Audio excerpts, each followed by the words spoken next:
Hare Krishna. So we are going to study the last segment of heat and thermodynamics और वो है अपना heat transfer.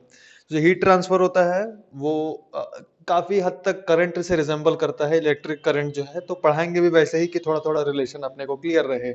उसे क्या होगा, काफी आसान रहेगा पढ़ने में और it's a very interesting. Just like mechanics है, थोड़ा थोड़ा दिखता है ऊपर नीचे कहाँ जा रहा है, क्या फ्लो हो रहा है, उसी तरह से अपना हीट करंट हो, जैसे इलेक्ट्रिक करंट होता है वैसे हीट करंट होता है। खैर वो सब का बात हम लोग डिस्कशन में करेंगे अभी। तो पहला जो जो टॉपिक पढ़ने जा रहे हैं दैट इज अपना heat transfer. And heat transfer के अंदर में तीन सेगमेंट हैं। पहला है कंडक्शन।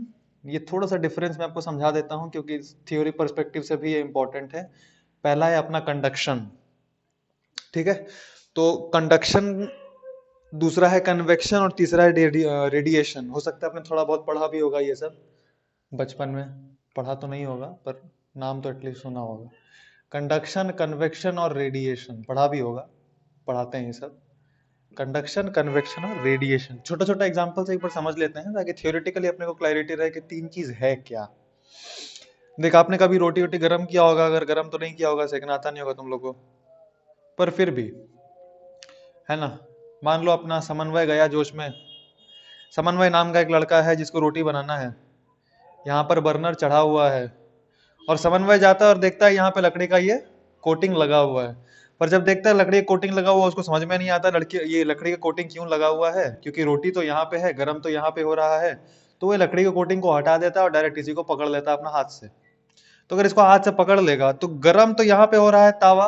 तावा देखा होगा जिसमें रोटी गर्म करते हैं, कभी किचन विचन में गया होगा तो पकड़ा यहाँ पे है, गर्म यहाँ पे हो रहा है, पर यहाँ पे उसको गर्मी लगता है कि नहीं लगता है? बिल्कुल लगेगा, उसको कुछ देर बाद एक्सटेसी आ जाएगा। तो इसीलिए ऐसा क्यों हुआ, क्योंकि अगर गर्म यहाँ पे कर रहे हैं और क्या बोलते हैं, इट्स गुड थर्मल कंडक्टर। जैसे गुड इलेक्ट्रिकल कंडक्टर होता है वैसे ही I am just using a word, say for example good thermal conductor. आप दिमाग से भी समझ सकते हैं कि से फॉर एग्जांपल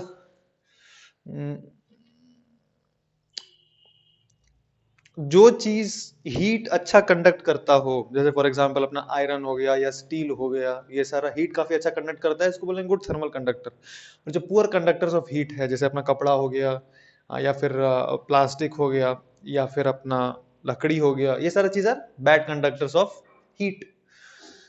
तो अपना यहां से यहां हीट फ्लो किया, यहां से यहां गर्म यहाँ पे कर रहे थे, हीट यहाँ मिल रहा था, पर हीट यहाँ से यहाँ फ्लो किया क्यों, क्योंकि यहाँ पे लोअर टेम्परेचर है। से फॉर एग्जांपल यहाँ पे 30 डिग्री सेल्सियस पे मेंटेन्ड है, रूम टेम्परेचर 30 डिग्री सेल्सियस पे है और यहाँ पे 120 डिग्री सेंटीग्रेड पे है। जाहिर सी बात है हायर टेम्परेचर से लोअर टेम्परेचर हीट फ्लो करता है, तो ऐसे करके अपना हीट का फ्लो हुआ, ठीक है। तो एक चीज ऑब्वियस बात है, हो सकता है सर हम हीट यहाँ पे कर रहे हो पर हीट फ्लो करने का टेंडेंसी बिल्कुल 100% होता है, इसमें कोई शक वाली बात नहीं। खैर ये तो एक छोटा सा एग्जांपल हो गया। अब इस चीज में अच्छा ठीक है, ये एक एग्जांपल दिया, ऐसा आप खुद कोई और एग्जांपल सोच सकते हैं क्या कंडक्शन में? खैर जो भी है, मैं बेसिक अब स्टैंडर्ड की बात करता हूँ फ्रॉम इंजीनियरिंग पर्सपेक्टिव। मान लो यहाँ पे एक चीज लगा हुआ है T1 डिग्री सेंटीग्रेड पे और यहाँ पे लगा हुआ है T2 डिग्री सेंटीग्रेड पे। These are two different bodies और इसको मैं ज्वाइन किया हूँ बेसिकली एक मटेरियल से। किससे ज्वाइन किया हूँ? एक मटेरियल से। ये थर्मली कंडक्टिंग है, it can conduct heat certainly. और heat suppose T1 is greater than T2 तो हीट यहां से यहां फ्लो करेगा, ठीक है। हीट यहां से यहां फ्लो कर रहा है, ओके। तो इन दोनों चीज में कुछ कुछ चीज कॉमन है जो मैं आप लोग को समझाना चाह रहा हूं। पहला चीज, जब भी यहां से यहां हीट फ्लो कर रहा है उसके लिए हमको एक मटेरियल मीडियम चाहिए, जैसा कि हमको दिख रहा है दोनों के दोनों केसेस में हमको एक मटेरियल मीडियम चाहिए। यहां भी कुछ एक मीडियम है और यहाँ भी कुछ एक मीडियम है। अगर आप ध्यान दो यहाँ के जो मॉलिक्यूल्स हैं 100 डिग्री सेल्सियस वाले, एक मॉलिक्यूल का एनर्जी कितना है बता तो? 120 डिग्री सेंटीग्रेड है कि नहीं? एक मॉलिक्यूल का एनर्जी कितना होगा? इसके एक मॉलिक्यूल का एनर्जी कितना होगा? √3kT by mass of one molecule, right. अरे टेम्परेचर दिया ना 120 डिग्री सेंटीग्रेड, तो तावा तावा का एक मॉलिक्यूल का टेम्परेचर, एक मॉलिक्यूल का जो एनर्जी है वो कितना होगा? इतना होगा ना। ये गलत जवाब है। आइडियल गैस का एक मॉलिक्यूल का इतना एनर्जी होता है, सबका एक मॉलिक्यूल का इतना एनर्जी हो वो कोई जरूरी नहीं है, वो आइडियल गैस के लिए प्रूव करते हैं हम। खैर but anyway the essential principle is कि अगर टेम्परेचर ज्यादा हो, temperature gives us a rough idea कि एक मॉलिक्यूल का एवरेज काइनेटिक एनर्जी कितना है। जिसका टेम्परेचर ज्यादा होगा उसका एवरेज काइनेटिक एनर्जी पर मॉलिक्यूल उस सब्सटेंस का ज्यादा होगा जिसका भी टेम्परेचर ज्यादा है। आई होप मैंने हीट और टेम्परेचर में तुम लोग को हीट और टेम्परेचर का डिफरेंस बताया होगा। तो temperature is basically an estimate of average kinetic energy पर मॉलिक्यूल। तो यहाँ के अगर 120 डिग्री सेंटीग्रेड है, एक मॉलिक्यूल का एवरेज काइनेटिक एनर्जी ज्यादा होगा, यहाँ पे कम होगा, तो ये ज्यादा वाइब्रेट करेगा। तो ये जो ज्यादा वाइब्रेट करेगा तो बगल वाले को कोलिजन्स करेगा बगल वाले के साथ, और फिर वो ज्यादा वाइब्रेट करेगा। इस तरह से करके vibrations will transfer from this place to this place, just like a disturbance travel in the context of waves. जैसे वेव ट्रेवल करता है ना यहाँ से यहाँ, उसी तरह से हीट फ्लो करेगा यहाँ से यहाँ via collision of different particles. इसलिए हमको एक मटेरियल मीडियम तो चाहिए ही चाहिए for the propagation of heat यहाँ पर में। और दूसरा जो इंपॉर्टेंट चीज है वो है particles don't travel. Particles don't travel, बस एनर्जी ट्रेवल्स। आप लिख सकते हैं सिर्फ एनर्जी ट्रेवल करेगा यहां से लेकर के यहां तक, ठीक है। पार्टिकल्स ट्रेवल नहीं करेगा, एनर्जी को ट्रांसपोर्ट कर देगा, हीट को ट्रांसपोर्ट कर देगा, और ये दोनों ही केसेस में होता है। तो जाहिर सा बात है, लॉजिकली समझ सकते हैं, कंडक्शन तो तब होगा जब बीच में कोई कनेक्टिविटी रहे। आप अगर हॉट आयरन है, हॉट आयरन मतलब जिसे हम लोग कपड़ा प्रेस करते हैं, उस पर जाके अगर हाथ टच कर दिया और आपको अगर गर्मी लग रहा है, तो कौन से प्रोसेस से लग रहा है? कंडक्शन से लग रहा है, क्योंकि उसमें हीट डायरेक्ट आपके बॉडी से ट्रांसफर हो रहा है। तो कनेक्शन रहना चाहिए, एक मीडियम रहना चाहिए। मीडियम नहीं रहेगा तो हीट ट्रांसफर नहीं करेगा वाया कंडक्शन। सेकेंडली आपको ध्यान रखना है, particles will not travel in the case of conduction, पहला चीज। दूसरा बात करते हैं कन्वेक्शन का। कन्वेक्शन के केस में क्या होता है, से फॉर एग्जांपल यहाँ पे बर्नर लगा हुआ है अगेन, ठीक है। बर्नर यहाँ पे लगा हुआ है और मैंने यहाँ पे एक टेबल फैन लगा दिया ऐसे करके। बर्नर यहाँ पे लगा हुआ है, टेबल फैन, टेबल फैन आप लोग देखे होंगे, आप लोग घर में होगा अगर। टेबल फैन ऐसे करके और ये घूम रहा है। सो यहाँ से ऑफ कोर्स बर्नर के ऊपर में जो एयर है वो क्या होगा, हीट हो जाएगा उसका। ये तो बेसिक थ्योरी बात है जो थोड़ा फास्ट बताऊंगा। इसके ऊपर का एयर गर्म हो जाएगा, एयर गर्म हो जाएगा और आप फैन से आप ब्लो करोगे तो एयर इस तरफ मूव करेगा। अब मान लो यहाँ पे अपना लड़का तो ले लिया, ठीक है, चलो एक और लड़का ले लेते हैं। मान लो यहाँ अपना रोचन खड़ा है टोपी ओपी पहन के। मान लो अब यहाँ का एयर मॉलिक्यूल जो हीट हो गया, उसका टेम्परेचर ज्यादा हो गया, रोचन खड़ा है, इसको हवा चाहिए था, यहाँ से मैंने पंखा चलाना स्टार्ट किया। अब यहाँ का जो एयर मॉलिक्यूल्स है वो ट्रेवल करेगा यहाँ पे, तो जाहिर सा बात है इसको कौन सा, इसको गर्म हवा मिलेगा, ठंडा हवा मिलेगा, या नॉर्मल हवा मिलेगा? गर्म हवा मिलेगा। जो यहाँ पे गर्म हुआ था हवा, वो वहां पे जाके खा लेगा वो आराम से। समझ पा रहे हैं आप? सो यहाँ पे भी बेसिकली यहाँ का जो एनर्जी था, जो इन मॉलिक्यूल्स के पास ज्यादा एनर्जी था, इस केस में √3kT/m बोल सकते हैं। तो यहाँ जो भी था काइनेटिक एनर्जी, खैर ये वाले मॉलिक्यूल्स यहाँ पे ट्रेवल किए, तो हीट का ट्रांसफर हुआ। यहाँ भी क्या हो गया, हीट का ट्रांसफर हो गया। तो इस केस में भी अगर आप कुछ कुछ चीज देखें कन्वेक्शन में, हालांकि मैं आपको एक और एग्जांपल दूंगा, पर यहाँ एक एग्जांपल से समझ के खत्म करते हैं। यहाँ पे अगर हम देखेंगे हीट कैसे ट्रांसफर हो रहा है, of course material medium is needed, material या मीडियम इज नीडेड। यहाँ पे मीडियम है कि नहीं है? अगर मान लो वैक्यूम होता, अगर यहाँ पे वैक्यूम होता बीच में और आप यहाँ गर्म करके फैन चला रहे हैं, एक तो कुछ गर्म होगा ही नहीं अगर वैक्यूम नहीं है तो, पहला चीज। और दूसरा, अगर फैन घुमाएंगे तो कुछ भी इसको फील होने वाला नहीं है, कुछ भी फील नहीं होगा, राइट। इसलिए अपने को ये चीज का क्लैरिटी रहना है कि मीडियम तो चाहिए ही चाहिए कन्वेक्शन के केस में। और दूसरा जो इंपॉर्टेंट पॉइंट जो आपको ध्यान में रखना है वो ये ध्यान में रखना है कि particles will travel from one place to another. Particles travel and carry heat. वो पार्टिकल्स हैं जो ट्रेवल करेंगे एक जगह से दूसरी जगह और हीट को कैरी करेंगे। बस कन्वेक्शन में एक चीज इंपॉर्टेंट था। उसी तरह से आप पानी को गर्म करते हो, पानी गर्म होता है कौन से प्रोसेस से? बाय कन्वेक्शन से।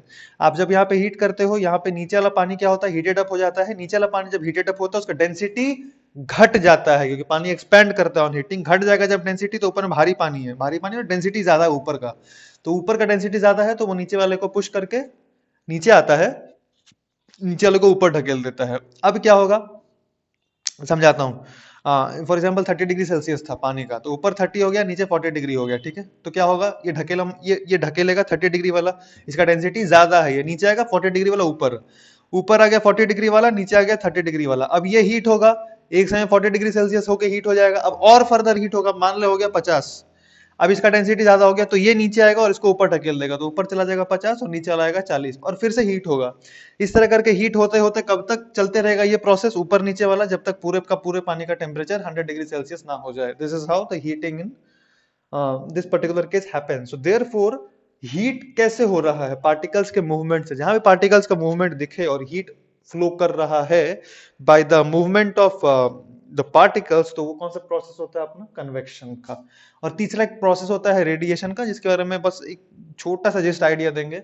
आपने कभी कभी अगर मार्केट में जा रहे होंगे तो आपने देखा होगा कि बहुत अगर गर्म आयरन रहता है, रेड हॉट आयरन, तो ये जो रेड हॉट आयरन रहता है वो रेड क्यों दिखता है? क्या वो रेड इसलिए दिखता है कि उस पे जो लाइट पड़ रहा है बाकी सारा कलर एब्जॉर्ब करके वो रेड को रिफ्लेक्ट कर रहा है? Is this the reason? This is not the reason. वो रेड दिख रहा है because of some other reason. क्यों? इसका सिंपल सा प्रूफ है। अगर आप उस रेड कलर का जो रॉड है जो काफी गर्म है और रेड लाइट एमिट कर रहा है, अगर आप उस रॉड को लेकर के जाएंगे जहां पे लाइट बिल्कुल भी नहीं है, एक डार्क रूम में भी लेके जाएंगे तो भी वो रेड चमकेगा, तो भी वो रेड चमकेगा। जबकि अपना आप लाल कलर का अगर टी शर्ट पहने हैं सपोज आप, तो लाल कलर का टी शर्ट पहन के अगर आप किसी अंधेरे रूम में चले गए तो आपको लाल कलर का टी शर्ट दिखाई नहीं पड़ेगा। पर वो रेड हॉट आयरन अगर आप एक डार्क रूम में लेके जाएंगे तो आपको रेड हॉट आयरन बिल्कुल दिखाई पड़ेगा एज इट इज। क्यों? क्योंकि वो उसका क्योंकि because that is radiating some radiations, electromagnetic radiations. समझ रहे हैं आप? उसका जो वेवलेंथ है वो विजिबल में फॉल करता है, विजिबल रेंज में फॉल करता है। विजिबल रेंज में रेड आता है, जो विबग्योर आपने पढ़ा होगा, दिस इज कॉल्ड लाइट। ये विबग्योर को लाइट बोलते हैं। और भी कई सारे वेव्स हैं, इनको लाइट नहीं बोलते हैं। ठीक है? इलेक्ट्रोमैग्नेटिक स्पेक्ट्रम में कई सारे वेव्स आते हैं। ये विबग्योर आता है, X-ray, gamma ray, infrared, ultraviolet, बहुत सारा तरह का रेज आता है। बहुत सारा नहीं, लिमिटेड है, स्पेसिफिक रेज ही आता है। उसमें से लाइट जो होता है वो विबग्योर पोर्शन ही होता है। तो आप जब रॉड को हीट करते हो तो एक समय पे it starts emitting radiations because of which it becomes visible, and those radiations also carry heat. And radiations का स्पेसिफिक चीज क्या है? खैर, मैं आपको पहला चीज तो ये समझाना चाह रहा था कि रेडिएशन के चलते आपको वो दिख रहा है रॉड। ऐसा नहीं कि क्योंकि उस पर कोई लाइट भी नहीं गिर रहा ना, अगर डार्क रूम में लेके जाएंगे तो कोई भी लाइट तो गिर नहीं रहा उस पर, बट स्टिल वो दिखाई पड़ रहा है। सो क्या रीजन है दिखाई पड़ रहा है उसका? रेडिएशंस। वो रेडिएशंस एमिट कर रहा है because of which it is visible. So radiations का बस दो प्रॉपर्टी आपको याद रख लेना है फॉर द टाइमिंग। रेडिएशन एक अलग ही लेक्चर में पढ़ाया जाएगा आप लोग को। जो पहला प्रॉपर्टी आपको याद रखना है रेडिएशन का, कि no material medium is needed. No medium is needed. Sun से रेडिएशन आता है हम तक, बीच में तो स्पेस रहता है ना, वैक्यूम ही तो रहता है, पर फिर भी radiation travel from that place to this place, means radiation will not require any medium. And secondly, मतलब अगर आप वैक्यूम भी हो यहाँ पे, सपोज हवा नहीं है, तो कन्वेक्शन का एग्जांपल है। अगर यहाँ हवा नहीं भी है और अगर आप यहाँ पे से फॉर एग्जांपल हीटर को रख दोगे, हीटर रेडिएशन से एमिट करता है, तो अगर आप यहाँ पे हीटर को रख दोगे तो भी आप यहाँ पे गर्मी पाएंगे, हालांकि कुछ भी एयर ब्लो नहीं है, पार्टिकल्स का मूवमेंट नहीं हो रहा, सिर्फ आपको गर्मी लगेगा। क्यों? क्योंकि वो हीटर क्या करता है? रेडिएशन से एमिट करता है। Anyway, no metal medium is needed. और दूसरा चीज, पार्टिकल के ट्रेवल होने का जरूरत ही नहीं है, मीडियम ही नहीं तो पार्टिकल्स ट्रेवल कहां से करेगा। खैर, तो रेडिएशन वाला पार्ट क्लियर है, बेसिक थ्योरी था ये सब। अब हम फटाफट आगे बढ़ते हैं। देख, कंडक्शन अपने को डिटेल्स में इस पर्टिकुलर लेक्चर में कंडक्शन डिटेल्स में खत्म करना है। अब आपके जो कंडक्शन है ना, ये काफी हद तक रिजेंबल करता है इलेक्ट्रिक करंट से। आप लोग को क्लास 10th में इलेक्ट्रिक करंट थोड़ा बहुत पढ़ाया गया होगा, फिर भी मैं यहाँ पे थोड़ा पढ़ाऊंगा क्योंकि अपने को कंडक्शन में उसका काफी रिक्वायरमेंट पड़ेगा काफी हद तक। और वो पोर्शन अगर ढंग समझ में आ गया तो अपना कंडक्शन काफी स्मूथली चल सकता है। तो अगले 10 मिनट तक हम लोग फटाफट करंट का थोड़ा सा रिवीजन करेंगे, क्योंकि आपको पता हो, मे बी नहीं भी पता हो तो भी काफी रिवीजन, काफी सारा प्रैक्टिस क्वेश्चंस काफी सारा करा दूंगा। थोड़ा सा फास्ट चलेंगे हम लोग, पर काफी सारा प्रैक्टिस कर लेंगे अपना। करंट का थोड़ा सा फटाफट रिवीजन है ना। पहला क्वेश्चन, मेरे को पता है आप लोगों को थोड़ा पता होगा, किरचॉफ्स लॉ और ओम्स लॉ। किरचॉफ्स लॉ शायद नहीं पता होगा, बट ठीक है, ओम्स लॉ तो पता ही होगा एटलीस्ट। ये 10 वोल्ट्स है और ये 5 ओम्स है। बता दो करंट कितना होगा? करंट कितना होगा फटाक से बता दें। दूसरे केस में करंट कितना होगा बता दो। थोड़ा बहुत भी पढ़ा होगा तो आप कर सकते हैं, ये सारा क्वेश्चन टफ नहीं है। 100 वोल्ट, 2 40 वोल्ट।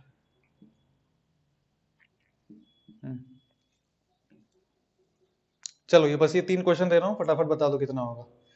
पहला क्वेश्चन में हमने को पता है simple, v equals to I R होता है, आप सबको पता होगा। तो v equals to I R, यहाँ पे i कितना आएगा? v बाई आर, 10/5, 2 एम्पियर का करंट वहां से आ जाएगा। यहाँ पे कितना आएगा? देख, आपको पता होगा ये सीरीज में है। डिटेल जो पढ़ेंगे इसका वो तो 12th में पढ़ेंगे ही हम। कंडक्शन के लिए जितना रिक्वायरमेंट है उतना मैं समझा दे रहा हूँ। 1 ओम और 2 ओम है, यहाँ पे टोटल कितना? 3 ओम। ठीक है, 3 ओम है, टोटल कितना करंट फ्लो करेगा? 10/3 v बाई आर होता है ना रे। v equals to I R, Ohm's law पढ़ा होगा आपने। आर अगर इक्विवेलेंट है तो आर इक्विवेलेंट, तो यहाँ पे 10/3 is the current that will flow in this particular circuit. ठीक है, ओके। यहां पर देखो कैसे करके करेंगे। यहां पर आपको करंट बताना है, यहां से x, यहां से y, दैट्स इट। ठीक है, तो इसको सॉल्व करने का 2 तरीका है।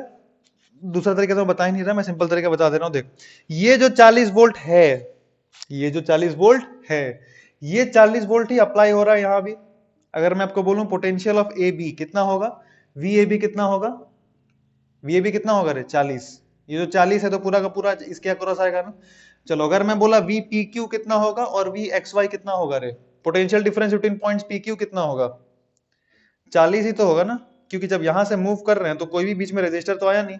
तो ये जो 40 वोल्ट है ये पूरा का पूरा यहाँ पे आया, फिर पूरा का पूरा यहाँ पे आएगा, फिर पूरा का पूरा यहाँ भी आ जाएगा 40 वोल्ट्स। देयरफॉर बीच में जो 1+2 है 3 ओम्स और ये कितना है 40 वोल्ट्स, तो यहाँ से करंट कितना फ्लो करेगा, why simple V by R, R equivalent 2+1 3। और यहाँ का बात करें x, x कितना होगा, V कितना है 40, 40/6, इतना एम्पियर इतना एम्पियर बस।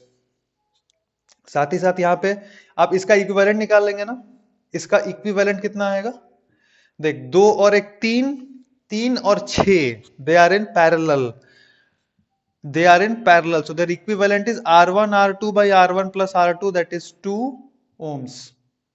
पढ़ा होगा आपने ये सब, R1 R2 by R1 plus R2, अगर 2 होता है तो ऐसे करके कर देते हैं। तो ये 6 है और ये 3 है, तो 6 × 3 / 6 + 3 18/9, उसका आंसर 2 ohms।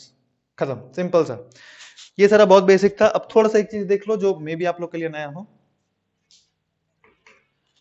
इसको कहते हैं किरचॉफ्स लूप रूल।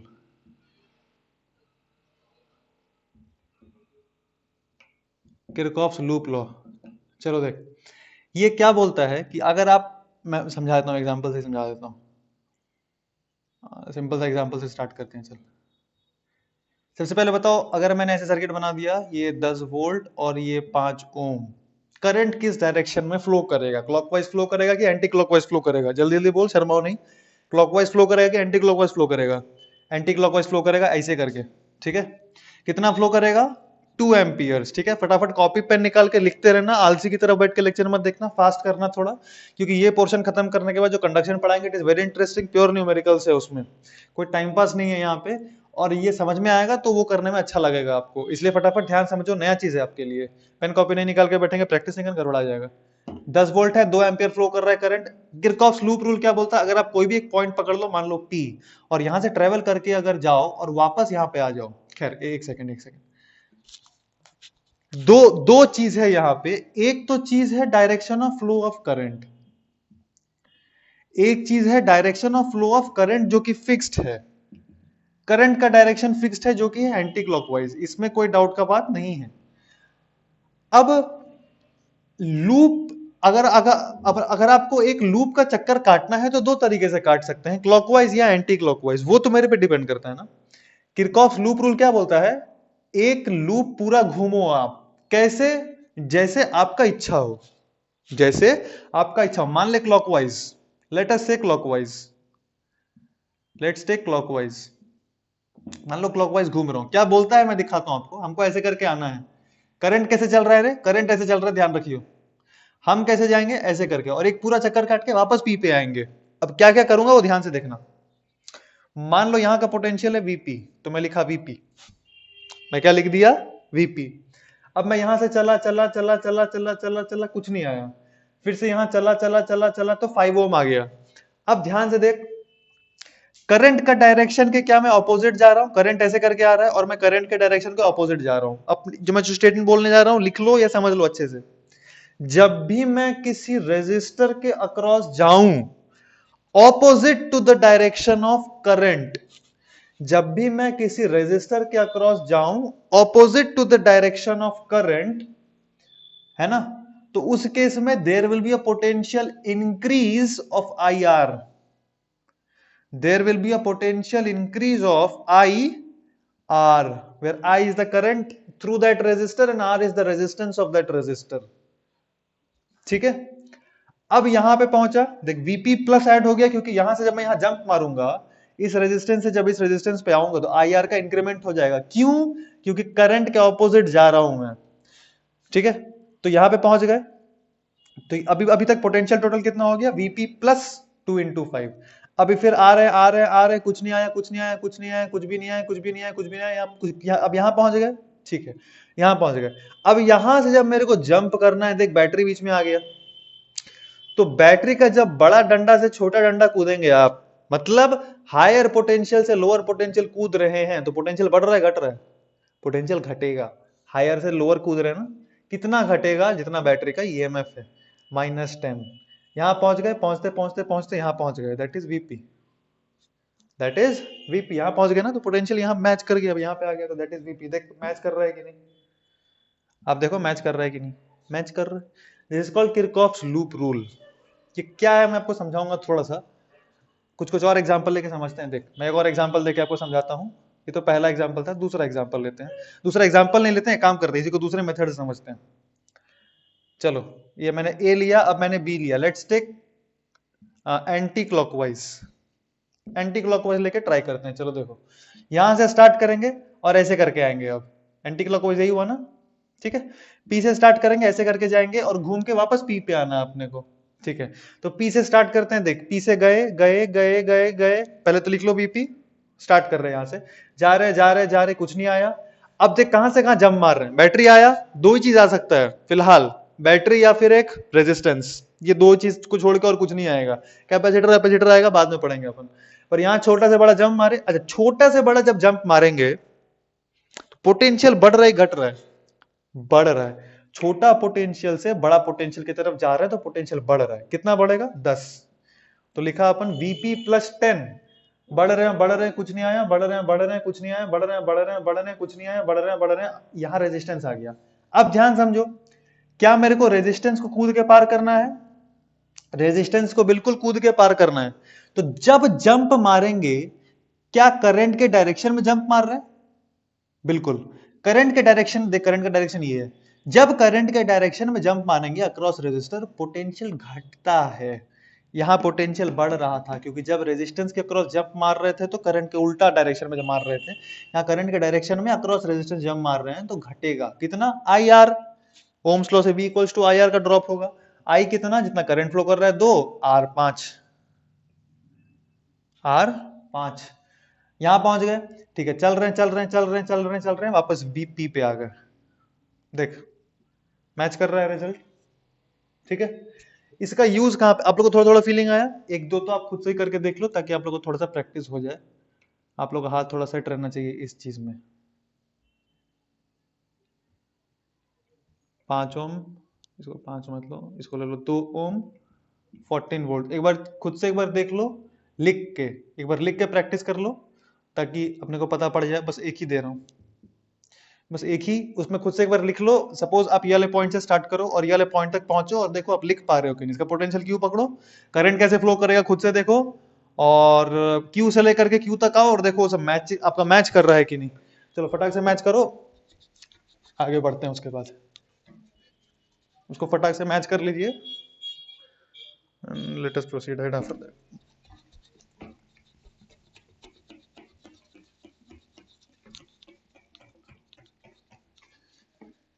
चल देख, यहां पे है करंट कैसे फ्लो करेगा एंटी क्लॉकवाइज। हम कैसे मूव करें? सपोज करंट के डायरेक्शन में ही मूव करते हैं तो वी क्यू से स्टार्ट करेंगे। वी क्यू करंट कितना फ्लो कर रहा है?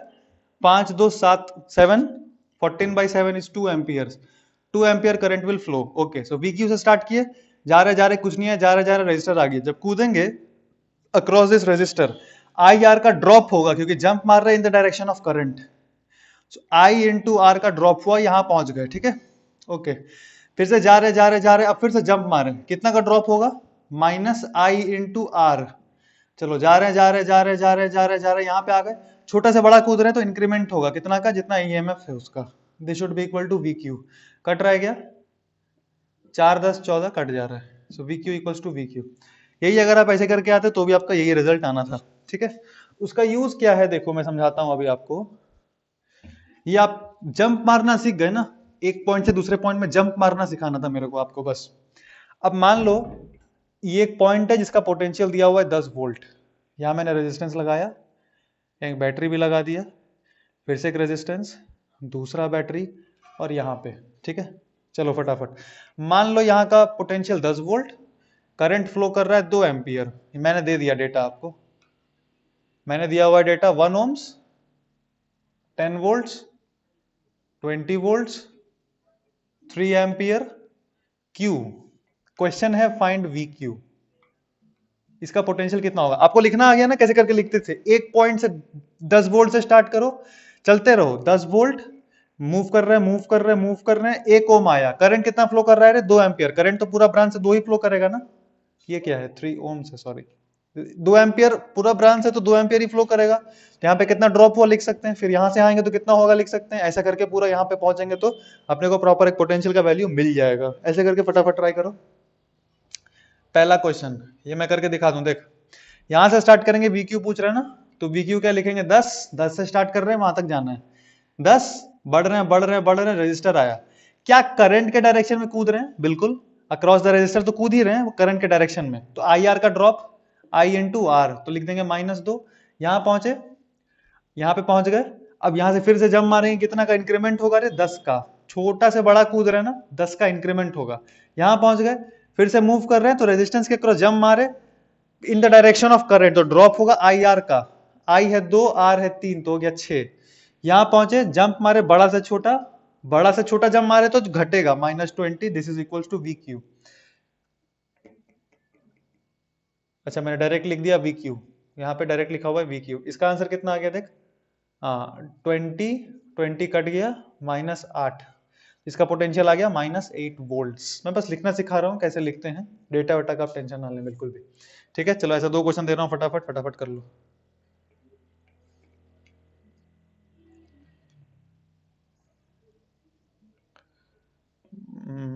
मान लो यहाँ का पोटेंशियल 10 वोल्ट, करंट इधर से आ रहा है 2 एम्पियर, यहाँ का पोटेंशियल कितना है बताना है Q। 1 ohms 2 ohms 5 volt 15 volt, current में लिख दिया 2 एम्पियर आ रहा है। ठीक है, वहां का पोटेंशियल बताना है वो कितना होगा। तीसरा क्वेश्चन,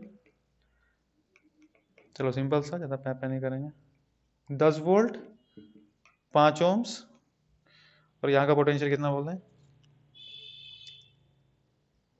पर्पस फुलफिल होना चाहिए ना, ठीक है।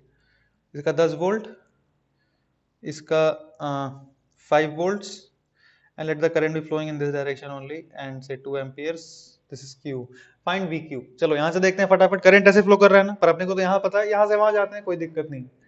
यहाँ से वहां सपोज मूव करेंगे तो क्या लिखेंगे? कहीं से भी जा सकते हैं आप, एक इक्वेशन आ जाएगा आपका। देख 10 इधर आ रहा है 2, एक काम कर वहीं से आ जा, VQ लिखे, VQ से आ रहे हैं। देख जब ये 1 ओम के अक्रॉस कूदेंगे तो -IR मतलब -2, ये क्या है? ये कुछ नहीं है, VQ -2, IR I into R -2। ठीक है, यहां से बड़ा से छोटा कूदे ना, समझ रहे हैं आप? बड़ा से छोटा कूदेंगे तो कितना का ड्रॉप होगा? 15, तो लिख दिए 15। 15 कूद के यहां पहुंचे, अब यहां से फिर से जा रहे हैं तो I into R, that is 2 into 1, that is 2, drop ही हो रहा है। ठीक है, यहां से यहां 5 का +5, ध्यान रखना क्योंकि छोटा से बड़ा कूदे ना। ठीक है, +5। अब यहां से कूदे तो फिर से I into R -4 equals to, इसका पोटेंशियल कितना दिया हुआ है देख 10। बस इक्वेट कर देंगे, यहाँ से VQ निकाल लेंगे। VQ निकालेंगे कितना आएगा देख, ये हो गया -8 -23 +5, -23 +5 -18, उधर जाएगा तो 28। चलो आई होप कैलकुलेशन सही है, देख ले अपना 28 वोल्ट।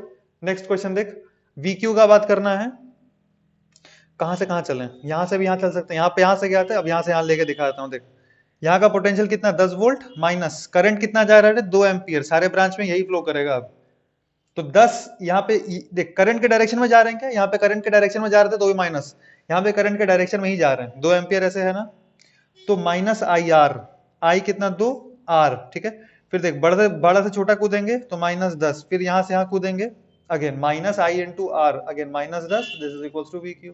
तो डायरेक्ट आ गया अपना आंसर, जो भी आना था, ये कट गया, -20, this is equal to VQ। ये फीलिंग आया थोड़ा थोड़ा आप लोग को ना, हीट करंट में काम आएगा। कैसे काम आएगा देख ध्यान से, अगर ये आपको समझ में आ गया, लोग आगे बढ़ते हैं हीट करंट की तरफ। तो जैसे करंट फ्लो कहां से कहां करता है? Current flows from higher potential to a lower potential.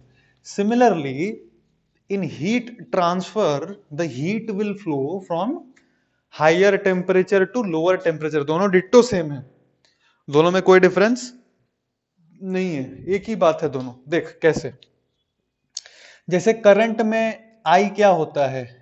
Potential difference by resistance. I क्या होता है? Potential difference by resistance. उसी तरह से एक हीट करंट होता है, इसमें अभी फिलहाल आई ही लिखता हूं, पर हीट करंट क्या होता है? D Q by D T.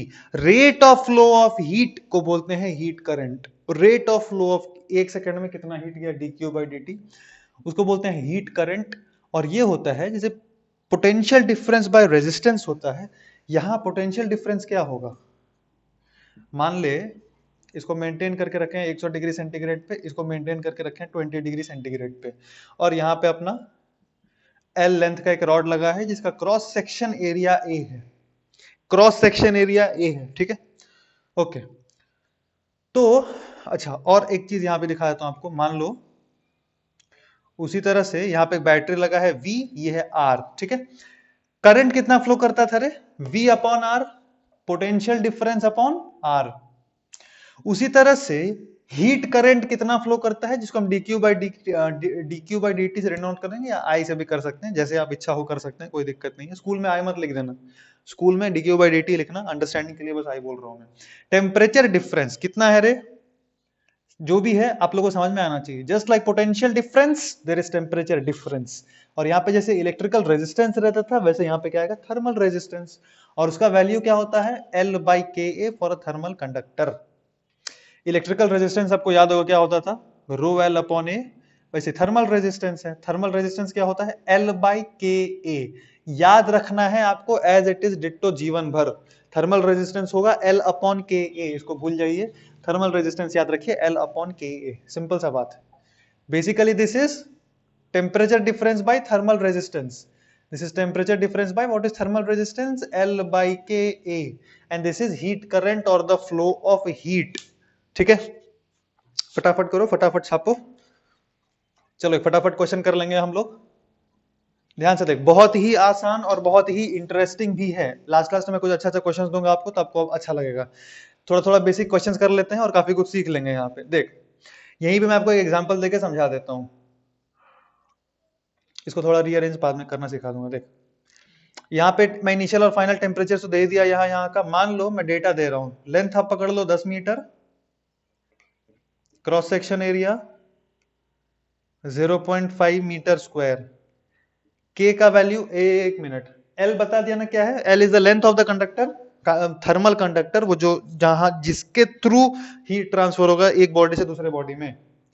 और ये सब पढ़ रहे कंडक्शन के अंडर में। हम तीन था ना, कंडक्शन, कन्वेक्शन, रेडिएशन। कन्वेक्शन तो उड़ गया, सिलेबस में नहीं है अपना। कंडक्शन और रेडिएशन है, तो ये सारा कंडक्शन के अंडर हो रहा है। अगर समझ में आ रहा होगा तुम लोग, जैसे कंडक्शन मैकेनिज्म। खैर, अपना लेंथ 10 मीटर का दे दिया है, cross section area 0.5 metre square का है, बहुत बढ़िया। और के, हाँ मैं बता रहा था, यहाँ पे लेंथ क्लियर है। K is a constant which depends on the medium. जैसे R क्या था? रो एल अपॉन ए, उसी तरह यहाँ पे K is a constant which will depend on the material जिसको आप लगाए हैं फॉर कंडक्शन। That's it. उसका एक कांस्टेंट वैल्यू होता है depending on the medium. Medium बोले तो वो रॉड, जो भी जिसके थ्रू हीट ट्रांसफर हो रहा है, उसके लिए उसका एक कांस्टेंट वैल्यू होगा K का, ठीक है। So it's just a constant and I will treat it like a constant only. I want to make it purely normal lecture for you. देख ध्यान से, L इतना आ गया, A इतना आ गया, और K का वैल्यू सपोज मैं कहता हूं आपको 400 वॉट पर मीटर केल्विन। ये कहां से आया? आप फिलहाल टेंशन ना लो, मैं डिस्कशन करूंगा थोड़ी देर में, तो आपको और क्लैरिटी आएगा। K का वैल्यू बस इतना पकड़ लो, 400। चलो फटाक से बताओ हीट करंट कितना होगा? हीट करंट कितना फ्लो करेगा यहां से? ये मैंने एरिया, क्रॉस सेक्शन एरिया दिया हुआ, यहां से हीट करंट कितना फ्लो करेगा ये बताना है आपको। dq बाई dt बोलते हैं उसको। हीट करंट कितना फ्लो करेगा? ट्राई कर लो फटाक से, ये तो पहला क्वेश्चन। और क्वेश्चन दे क्या इस पे? यही क्वेश्चन देके मैं थोड़ा थ्योरी समझाता हूँ, फिर भर भर के देता हूँ एग्जांपल्स। चलो देखो, हीट करंट निकालना आ गया, एक बार ट्राई कर लें फटाक से। देख, dq बाई dt क्या होता है? टेम्परेचर डिफरेंस बाय रेजिस्टेंस, और रेजिस्टेंस बताया है L upon K A. L upon K ए, ठीक है। टेम्परेचर डिफरेंस कितना है? 80। K का वैल्यू 400, एरिया है 0.5, और लेंथ कितना लिया है? शायद 10 लिया है। हाँ बस, so दिस इज इतना जूल्स में आएगा। This is the answer will be in joules. ये कट गया 220। This is 1600 joule per second. Joule per second को वॉट्स भी लिख सकते हैं। This is 1600 watts. Basically power है, dq by dt is essentially power only, but for the sake of our proper understanding, physical understanding, क्या बोलूंगा, energy per unit time. इतना heat transfer कर रहा है एक सेकंड में, dq by dt। ठीक है, यही मैं आपको बोल देता find amount of heat flown in 5 second, तो क्या लिखते, देख dq by dt कितना आया, 1600 जूल पर सेकंड आया ना। 5 सेकंड में कितना हीट फ्लो करेगा, 5 सेकंड में कितना फ्लो करेगा, 1600 multiplied by 5, simple, that is 8000 joules. समझ में आ रहा है? और फर्दर मैं आपको पूछता अगर, ठीक है छोड़ो, बाद में पूछूंगा ही, बाद में पूछूंगा ही, ठीक है। Now let us quickly discuss once कि क्या हुआ यहाँ पे। बेसिकली लेट अस से, थोड़ा सा ये फीलिंग लेने के लिए देख लें आप, ताकि आपका अंडरस्टैंडिंग क्लियर रहे। थोड़ा सा देखो, थोड़ा सा और अंदर, थोड़ा डीप में घुसते हैं इसके। लेट अस से यहाँ का टेम्परेचर है 100 डिग्री सेंटीग्रेड, ठीक है, और यहाँ का टेम्परेचर है 0 डिग्री सेंटीग्रेड। लेट अस से फॉर एग्जांपल, मैं एग्जांपल के थ्रू समझाता हूँ आपको, देख।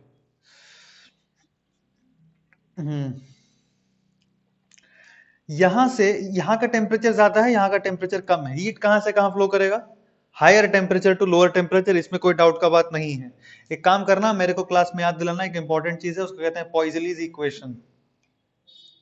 वो मैं बताऊंगा आपको, क्योंकि वो इस टाइप का ही होता है। 3 जगह आता है ये चीज, ये फ्लूइड में आता है। 3 जगह हम पढ़ते हैं, एक तो पढ़ते हैं V equals to, sorry, current क्या होता है, पोटेंशियल डिफरेंस अपॉन रेजिस्टेंस। उसी तरह थर्मल करंट होता है temperature difference upon thermal resistance, जिसका वैल्यू होता है L बाई के ए। तीसरा एक होता है, इसको हम dq बाई dt भी बोलते हैं, है ना। उसी तरह से वॉल्यूम फ्लो रेट होता है for a viscous liquid, volume flow rate for a viscous liquid, उसको बोलते हैं dv बाई dt। वो होता है pressure difference by resistance of that liquid, of that viscous liquid.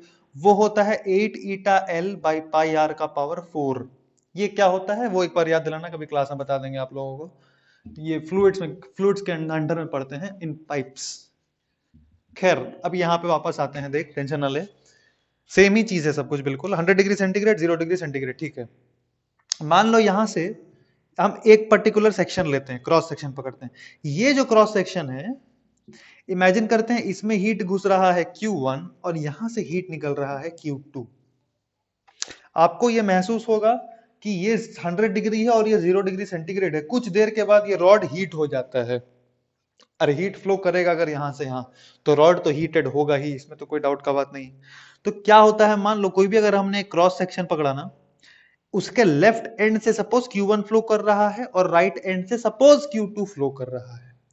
जब तक हीटेड होगा, till heating mechanism is there, till the heating mechanism is there, आप नोटिस करेंगे कि Q1 is greater then Q2। ध्यान सुना जो कह रहा हूं, जब तक ये रॉड हीट होते रहेगा, तब तक आप देखेंगे कि इस क्रॉस सेक्शन में जो घुसने वाला हीट है वो ज्यादा है इस क्रॉस सेक्शन से निकलने वाले हीट के मुकाबले, which is logical, because this means जितना हीट घुसा उतना हीट तो गया नहीं, तो बाकी हीट गया कहां। हम अज्यूम करते हैं सराउंडिंग को कोई भी हीट लॉस नहीं हुआ, तो बाकी हीट कहां जाएगा, ये जो क्रॉस सेक्शन है इसका टेम्परेचर बढ़ाने में जाएगा, Q equal to M H delta theta. तो जो हीट लॉस हुआ, ये लॉस नहीं हुआ, इसका टेम्परेचर बढ़ाने में जाता है। समझ में आ रहा है आपको, और टेम्परेचर बढ़ता है इसका। ये पर्टिकुलर क्रॉस सेक्शन का, कोई भी आर्बिट्रेरी अगर क्रॉस सेक्शन लोगे, इसका टेम्परेचर क्या होगा, धीरे धीरे बढ़ेगा, और बढ़ते बढ़ते एक फिक्स्ड स्टेट आता है। After a long time, after a long time एक पर्टिकुलर स्टेट आता है, उसमें क्या होता है ध्यान से समझें। After a long time Q1 equals to Q2 हो जाता है। आफ्टर अ लॉन्ग टाइम, वो क्यों बना मैं समझाता हूं। आफ्टर, फिलहाल यहां पे देखो, after a long time, after a long time क्या होगा, अपना Q1 इक्वल्स टू Q2 हो जाएगा। मतलब जितना हीट घुस रहा है उतना हीट निकल रहा है। इसका मतलब ये सेगमेंट कुछ भी हीट एब्सॉर्ब नहीं कर रहा है, इसका मतलब इसका टेम्परेचर फिक्स्ड हो जाएगा, बढ़ेगा नहीं, और इसका टेम्परेचर क्या हो जाएगा, फिक्स्ड हो जाएगा। जब इसका टेम्परेचर फिक्स्ड होता है, उस स्टेट को कहते हैं हम स्टेडी स्टेट। उस स्टेट को हम कहते हैं स्टेडी स्टेट, जब हर एक इंडिविजुअल पॉइंट्स का टेम्परेचर फिक्स्ड हो जाता है। हर एक इंडिविजुअल पॉइंट्स का अपना अपना एक टेम्परेचर फिक्स हो जाता है, उस स्टेट को हम कहते हैं स्टेडी स्टेट। इसका मतलब इसका यहाँ पे टेम्परेचर कितना था 100 डिग्री सेंटीग्रेड और यहाँ का टेम्परेचर है 0 डिग्री सेंटीग्रेड। खुद सोचो जैसे जैसे रॉड में हम इस तरफ मूव करेंगे क्या टेम्परेचर घटते जाएगा हर एक पॉइंट पे? बिल्कुल घटेगा। यहाँ का टेम्परेचर सपोज T1, यहाँ का T2, यहाँ का T3।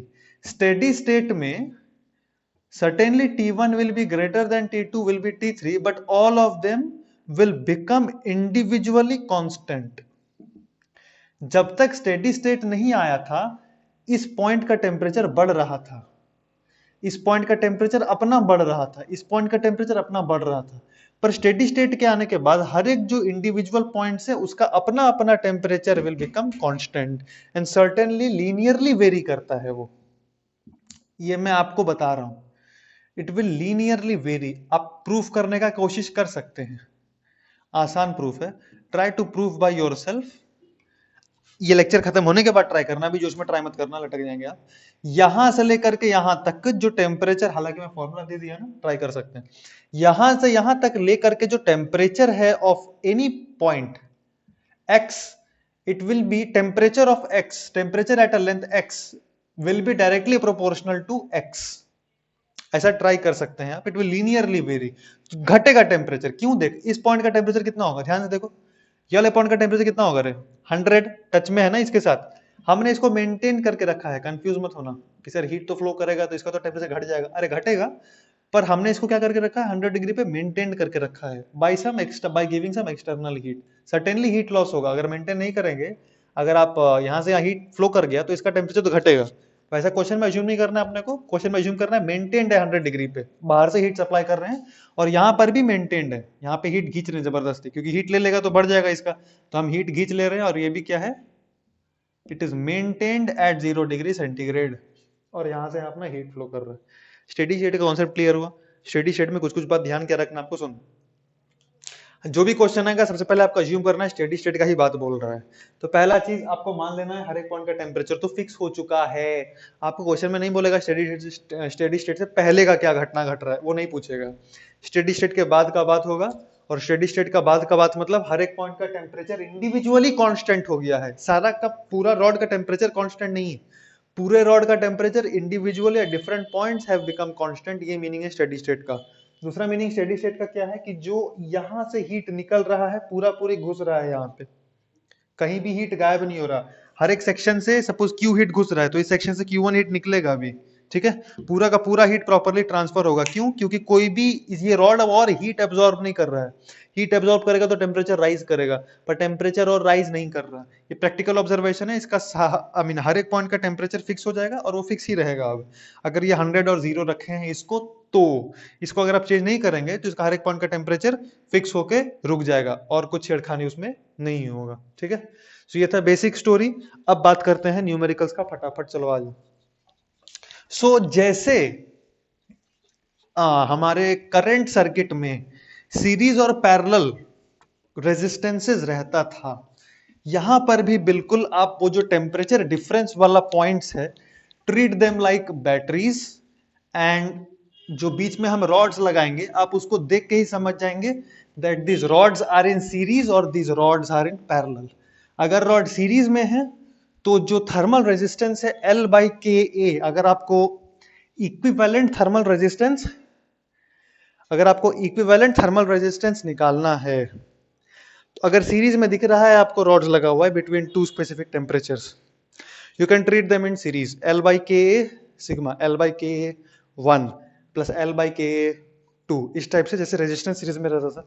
और अगर पैरेलल में दिख रहा है तो जैसे पैरेलल सीरीज को डीलिंग कर देते वैसे यहाँ पे डीलिंग कर सकते। क्वेश्चन कुछ कुछ सॉल्व करने के लिए कुछ कुछ ट्रिक्स लगेगा, वो मैं खुद बता दूंगा आपको when we will be discussing numericals. चलो आ जाओ, मैं पूरा बोर्ड भर ही देता हूँ न्यूमेरिकल से और फिर एक एक करके डिस्कस करेंगे, क्योंकि पूरा बोर्ड मिटाने में हाथ खराब हो जा रहा है मेरा। चल देख, पहला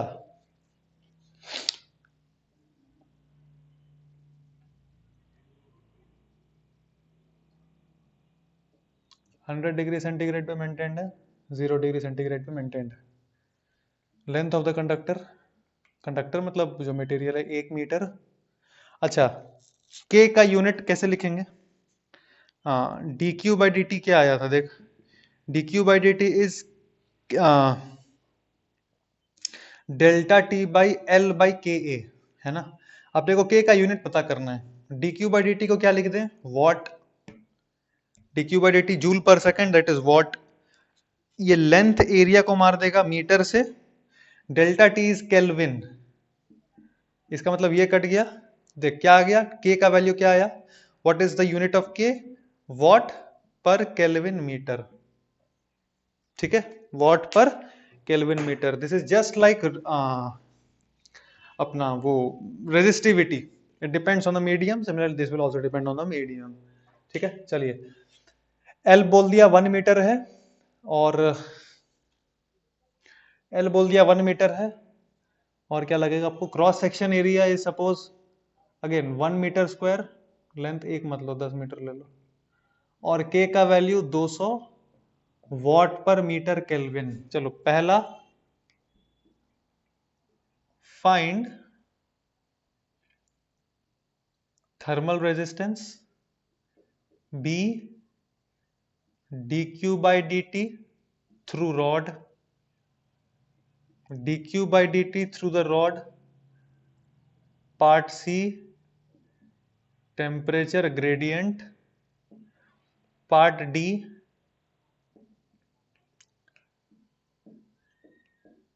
temperature at 2 meter from A।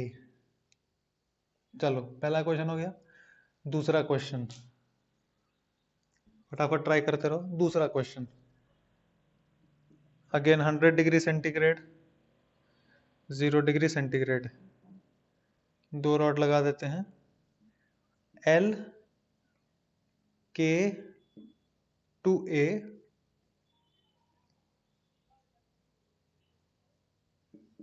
ये एक रॉड है, वैल्यू देना पड़ जाएगा मेरे को।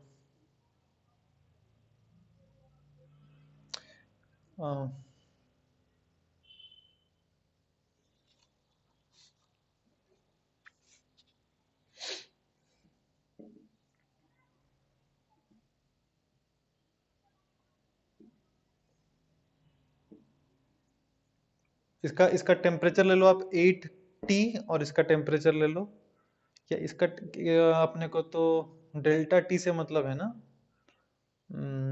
इसका टेम्परेचर आप ले लें 103 डिग्री सेंटीग्रेड, और इसका टेम्परेचर ले लें 3 डिग्री सेंटीग्रेड, नो प्रॉब्लम। बस प्रैक्टिस कराने का ही है, देन इट्स ओके। इसका लेंथ 12 ले नहीं सकते, L 2K 4A। बस find heat transmitted in 5 seconds. Simple question, data लेके दे दें क्या, क्या रटा, ट्राई करो उसको, पहले धीरे धीरे आगे बढ़ेंगे। This is 100 degree centigrade and this is 0 degree centigrade, और अब वैल्यू लेते हैं। चलो ये है ए और ये है बी। ए का तो मैं यहीं लिख दे रहा हूं, length of A 2 metre, area of A 1 metre square, K of A 200 watt per metre kelvin. ठीक है, length of B 4 metre, cross section area of B 2 metre square, K of B 400 watt per metre kelvin. आपको बताना है find D Q by D T, और B इसका temperature कितना, temperature कितना mention कर दिया ये वाले पॉइंट का, जंक्शन का टेम्परेचर कितना, टेम्परेचर ऑफ जंक्शन कितना होगा बताना है। चलो क्वेश्चन नंबर 3 भी हो गया, सीरीज का एक, पैरेलल का एक कंबाइन कर लो। 100 डिग्री सेंटीग्रेड, दो रॉड्स है, और ये एक रॉड से जुड़ा हुआ है, and this is 0 degree centigrade.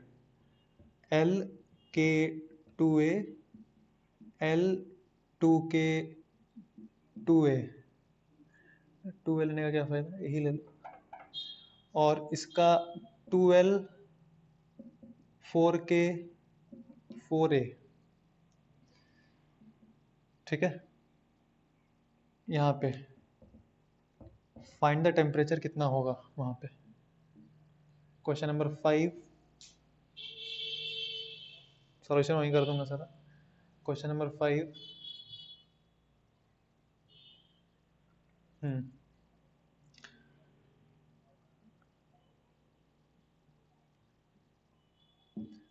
3 ये है 60 degree centigrade, 40 degree centigrade, 0 degree centigrade. 3 identical rods है, नहीं तो आइडेंटिकल नहीं लेते हैं।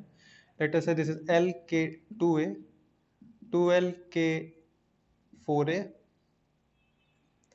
And this is LKA। इसका टेम्परेचर कितना होगा बताना है आपको। क्वेश्चन नंबर 6,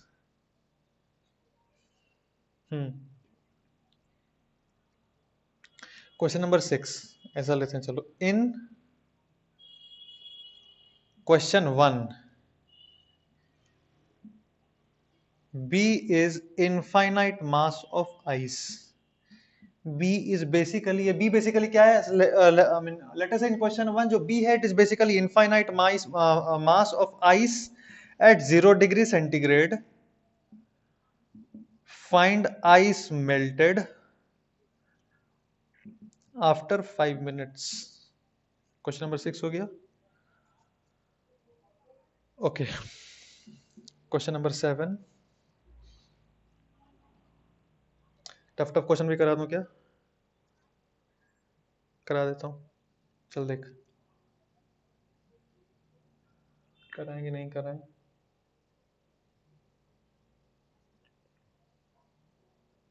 ठीक, करा देते हैं, चल देख। मान ले ये एक सिलेंडर है, ये क्या है? एक सिलेंडर। ये काम करो, पहले इतना बताऊं फिर बता दूं क्या? बता ही देता हूं, चल देख। ये एक सिलेंडर है ऐसे,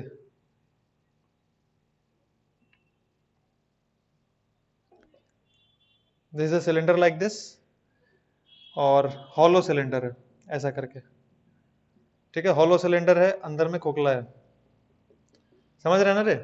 खोखला सिलेंडर है रे, ऐसा खोखला सिलेंडर, बिल्कुल ऐसा। अंदर का जो टेम्परेचर है वो है T1, बाहर का टेम्परेचर है से T2। अंदर का जो रेडियस है उसको बोल देते हैं R1, और बाहर का जो रेडियस है उसको बोल देते हैं R2, और ये वाले हाइट को ले लो h। बस आपको ये बताना है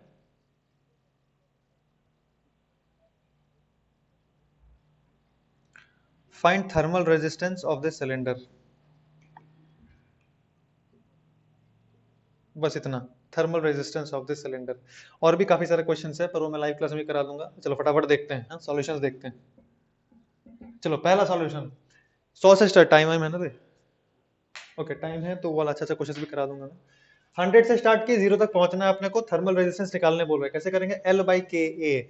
एल का वैल्यू कितना है? ये तो यहाँ कर देता हूँ, L बाई के इंटू ए इज 200, तो ये आ गया 1/20, ठीक है। 1/20 आ गया। थर्मल करंट निकालने बोल रहा है, थर्मल करंट कितना? डेल्टा टी बाई 1/20, तो 1/20 मतलब समझ में आ रहा है ना? थर्मल करंट कितना होगा रे? Delta T by resistance, resistance 1/20 निकाले, 20 ऊपर 2000, इसका मतलब 2000 वॉट्स, तो ये हो गया अपना थर्मल करंट। अच्छा सी टेम्परेचर ग्रेडियंट। अच्छा टेम्परेचर ग्रेडियंट क्या होता है? Temperature gradient is basically, temperature gradient होता है change in temperature by delta L, है ना? लेंथ के साथ कैसे टेम्परेचर वेरी कर रहा है उसको कहते हैं टेम्परेचर ग्रेडियंट। जैसे अपना विस्कस फोर्स था ना, विस्कस फोर्स क्या था? ईटा ए डीवी बाई डी एक्स। ये वाले टर्म को आपको अगर याद हो, मैंने कहा था वेलोसिटी ग्रेडियंट। वेलोसिटी ग्रेडियंट मतलब डेप्थ के साथ, हाँ डेप्थ के साथ, यहाँ का सपोज यार लेयर का स्पीड v है, तो dv बाई dy, तो अपना y जैसे से नीचे आएंगे ना, उसके साथ कैसे वेरी करता है ये वेलोसिटी, उसको कहते हैं वेलोसिटी ग्रेडियंट। जैसे यहाँ पे सपोज मैं कहता हूँ v इज 100 मीटर पर सेकेंड, और यहाँ का v इज 0, यहाँ का v कितना है? 0, और ये अपना जो डेप्थ है उसको लेट अस कॉल इट से 20 मीटर का डेप्थ है, ठीक है।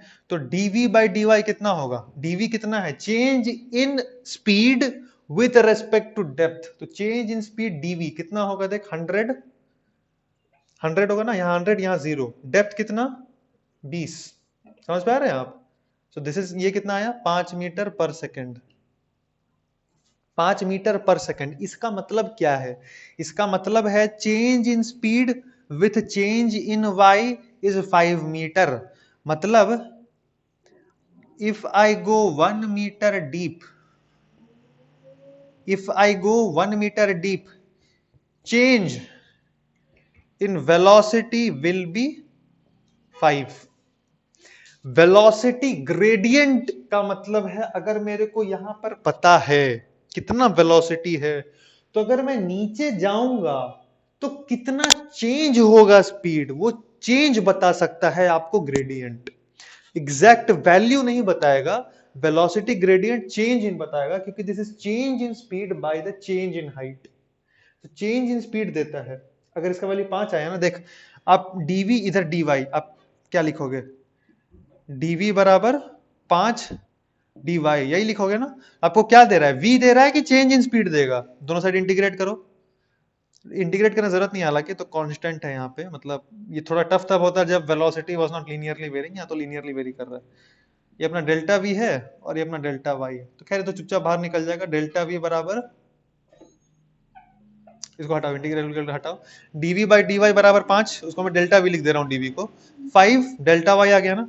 तो ये अब डेल्टा वाई का अगर आप जो भी वैल्यू रखोगे, डेल्टा वाई मतलब ऊपर से कितना नीचे आ रहे हैं, उसको सपोज आपने 2 रखा, सपोज, तो डेल्टा वी कितना आ गया, 2 रख यहाँ पे तो 10।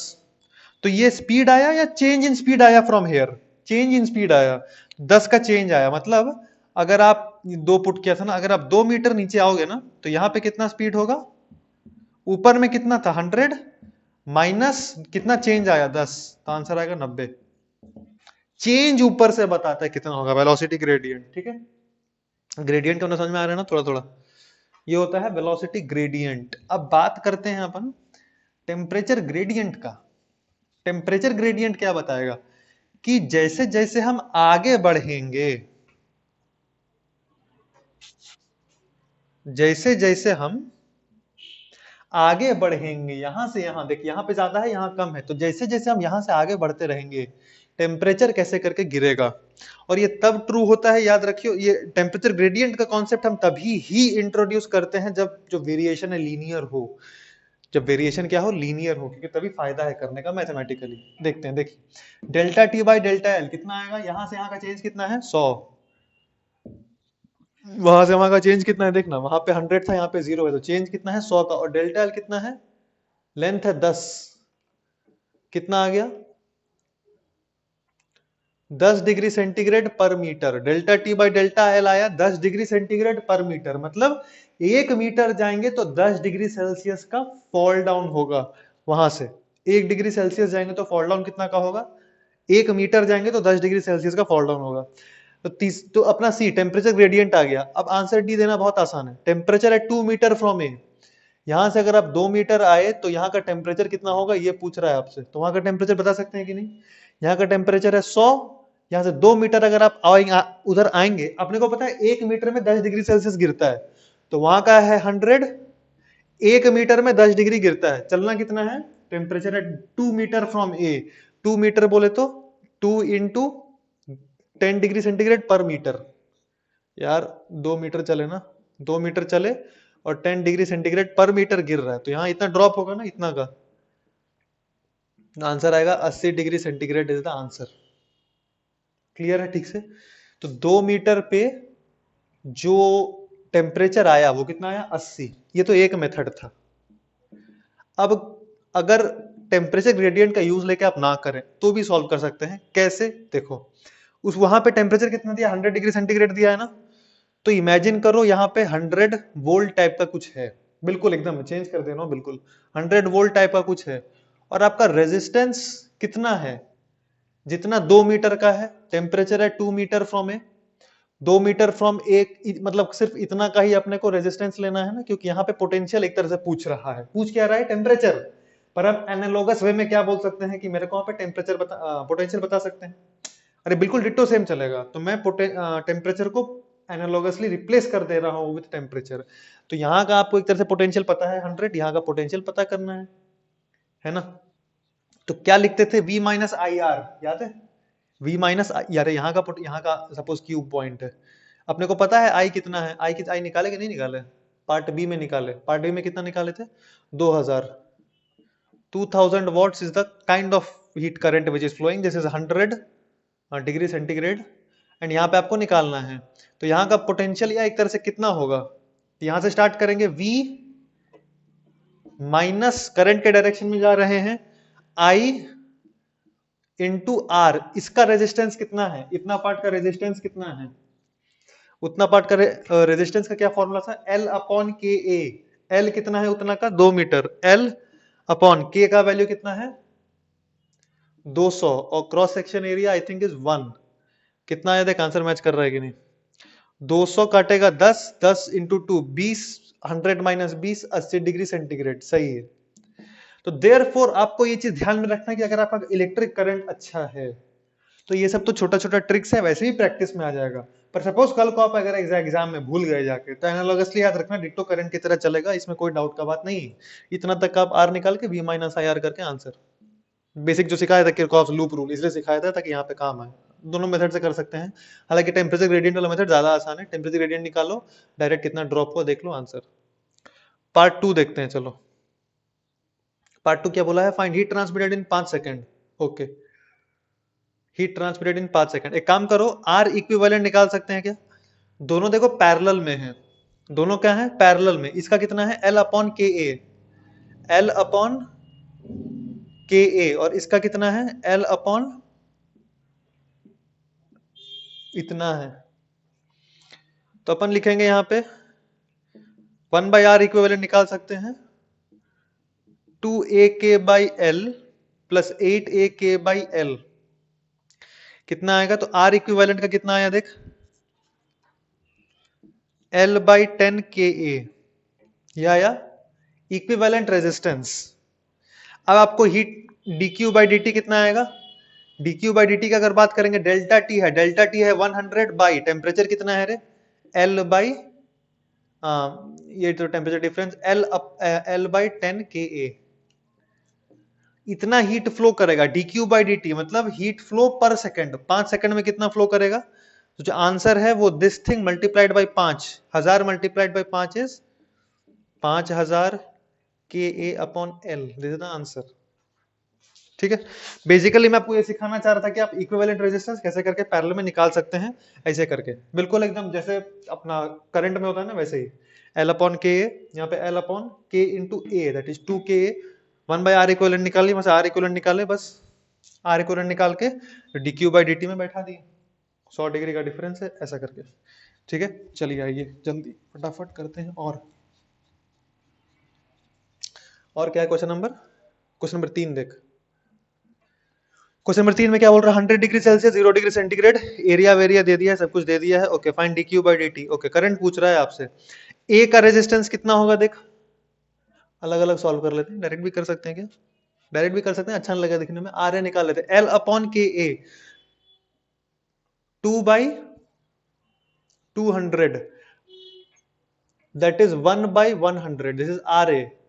आर बी का बात करें तो L upon K into A, मतलब 4 बाई के इंटू ए 800। 4 बाई 800 मतलब 1 बाई 200। आर ए और आर बी आ गया। ओके, ये दोनों सीरीज में कनेक्टेड है, ये दोनों बाय बाय आएगा ना। L अपॉन के 800। हाँ ठीक है। तो जो नेट रेजिस्टेंस आया वो कितना आया? R A plus R B. क्यों देख, यहाँ पे पैरेलल में कनेक्टेड था, पर यहाँ पे रेजिस्टेंस जो कनेक्टेड है वो कैसे कनेक्टेड है? सीरीज में। सीरीज में कनेक्टेड है तो बिल्कुल आर इक्विवेलेंट ऐसे निकाल लेना है। कितना आएगा? 3 बाई 200, 2 2 1 3। ठीक है, इतना। अब आप क्यू तो आराम से निकाल सकते हैं, dq बाई dt पूछा है ना, और टेम्परेचर एट जंक्शन पूछ रहा है। खैर, dq बाई dt पूछ रहा है तो पहला पार्ट dq बाई dt क्या लिखेंगे? टेम्परेचर का डिफरेंस कितना है? 100 by R equivalent, that is 3 by 200. That is the answer. 2 into 10 का power 4 by 3 watts. That is it. That is 20 by 3 kilowatts. खैर, पार्ट बी पे आते हैं हम. पार्ट बी क्या बोल रहा है? Temperature at the junction. Temperature अब ध्यान से देखना, ये बहुत इंपॉर्टेंट है जो बताना जा रहा हूं अभी. टेम्परेचर एट जंक्शन निकालने का दो तरीका है. जो तरीका मैं बताऊंगा वो शॉर्ट है, ये तरीका थोड़ा लंबा है. क्योंकि अगर आपसे डायरेक्ट ये पूछता टेम्परेचर एट जंक्शन, अगर आपसे डायरेक्ट पूछ देता टेम्परेचर एट जंक्शन, वो हालांकि वो समझाने के लिए मैं एक चीज बताता हूं, ध्यान से देख पहले. वो समझने के लिए एक चीज समझ लो, क्योंकि उसके बेसिस पे सारा क्वेश्चन होगा आगे. आपको ये चीज पता होगा शायद करंट में, वरना नहीं पता तो मैं बता रहा हूं पूरा. देख, अगर एक जंक्शन है, उस पे करंट यहां से x आ रहा है और यहां से y निकल रहा है, और सपोज यहां से भी z निकल रहा है, या मैं डायरेक्ट एग्जांपल लेता हूं, उतना क्या समझ. मान लो यहां 10 एम्पियर करंट आ रहा है और यहां से 4 एम्पियर करंट जा रहा है. इस जंक्शन से 10 एम्पियर आ रहा है, 4 एम्पियर जा रहा है, तो यहां से कितना जाएगा बता? 10 एम्पियर आ रहा है यहां से और 4 एम्पियर जा रहा था, यहां से कितना जाएगा रे? सिंपल सा बात है, 6 एम्पियर जाएगा. 10 एम्पियर घुस रहा है तो 6 और 4 10. ठीक है, इसको कहते हैं जंक्शन रूल. क्या कहते हैं? Junction rule. इसका सिंपल सा क्या मतलब है कि incoming current at a junction should be equal to the outgoing current at a junction. Simple सा बात है. इसका यूज कैसे लेते हैं हम? देख, इसका यूज हम ऐसे लेते हैं कि मान लो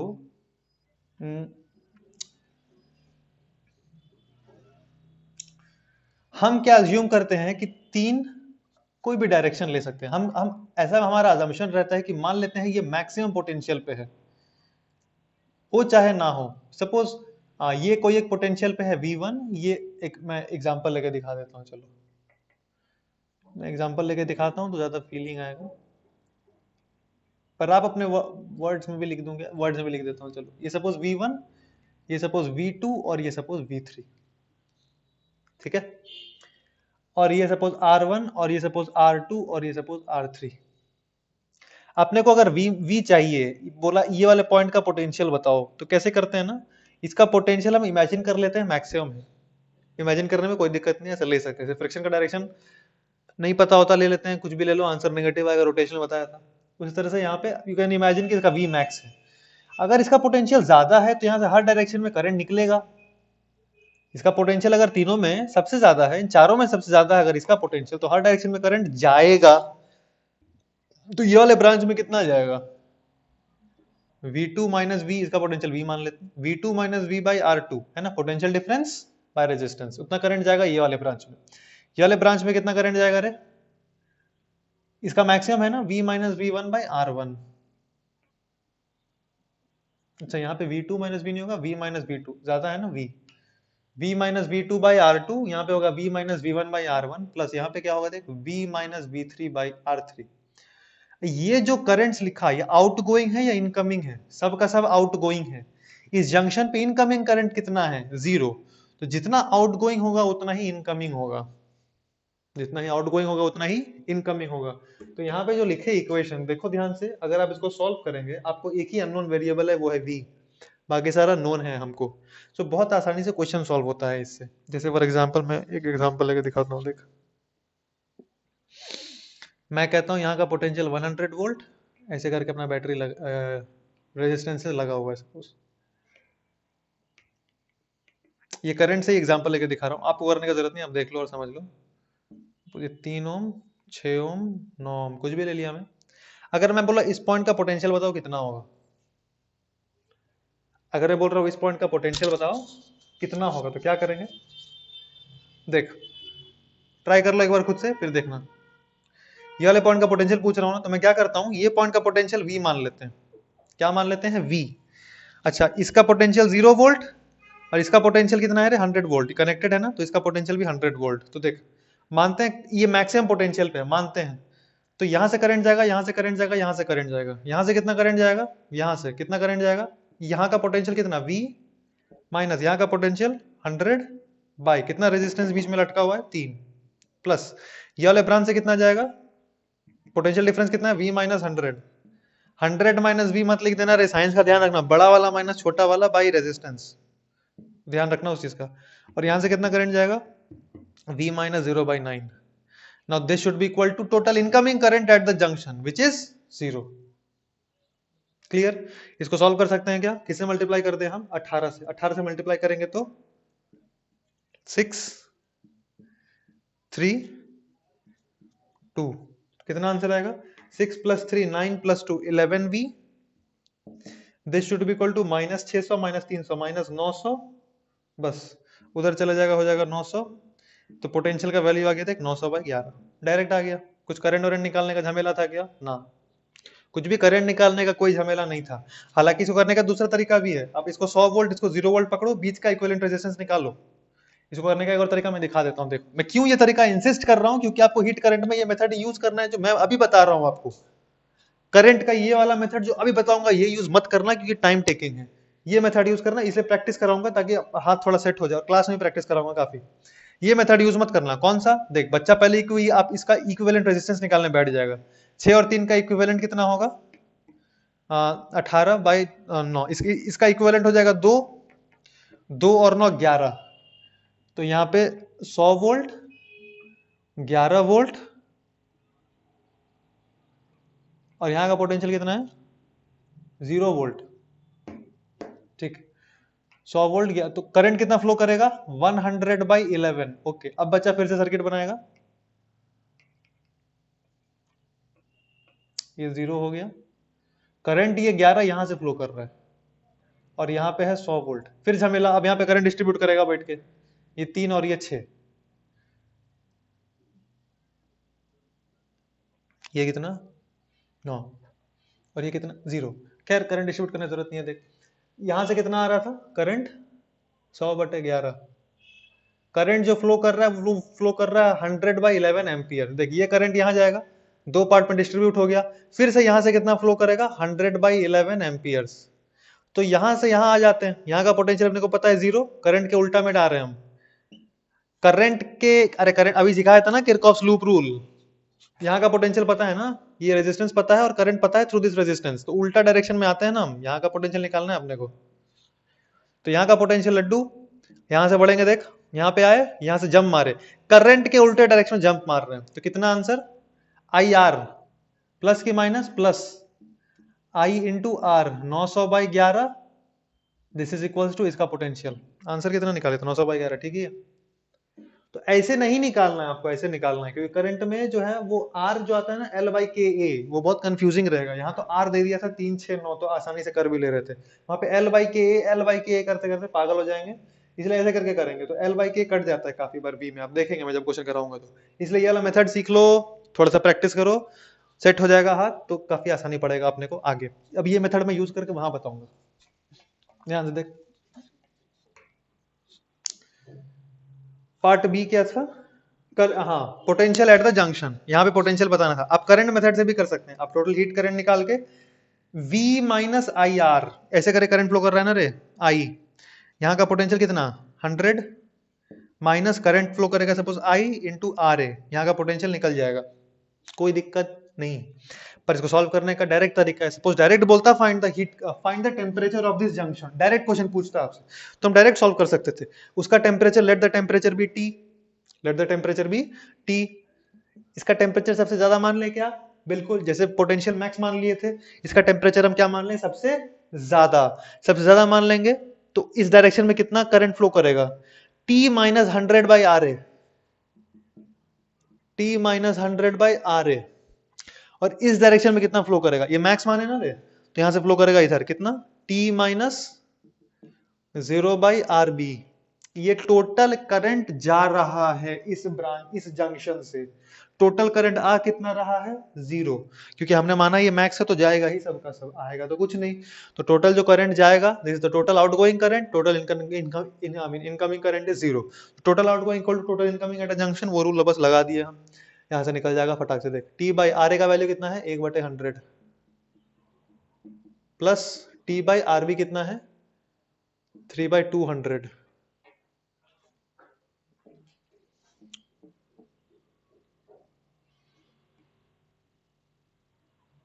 टेम्परेचर 0,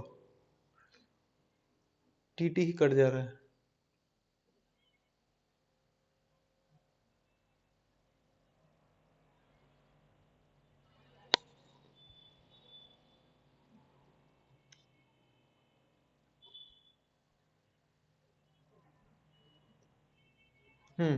वही तो यहाँ गड़बड़ हो गया ना। देख, वही मैं सोच, टी माइनस 100 है ना, T minus 100 by R A है 1/100 प्लस टी बाई आरबी कितना था? आरबी था 1/200 है, सभी गलती छाप दिया था। 1/200, ओके, आई एम सॉरी।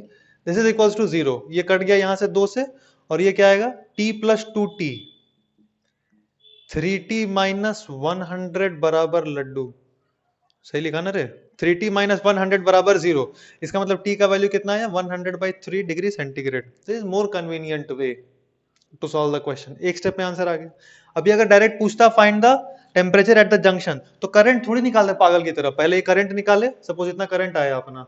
अब कोई बच्चा बोलेगा सर मैं v माइनस आई आर यहाँ पे लगाऊंगा, यहाँ पे पोटेंशियल पता है ना, अभी सिखाया था ना रे, यहाँ का पोटेंशियल है मान लो 100, यहाँ का पोटेंशियल मान लो 100, kind of resistance, and this is this, ये पॉइंट को मान लो Q, तो ये पॉइंट को मान लो Q, तो VQ क्या होगा? वहां से यहां से हम आएंगे, जब यहां से अब आगे बढ़ेंगे तो क्या लिखेंगे? 100 minus I into this resistance R is basically what? VQ।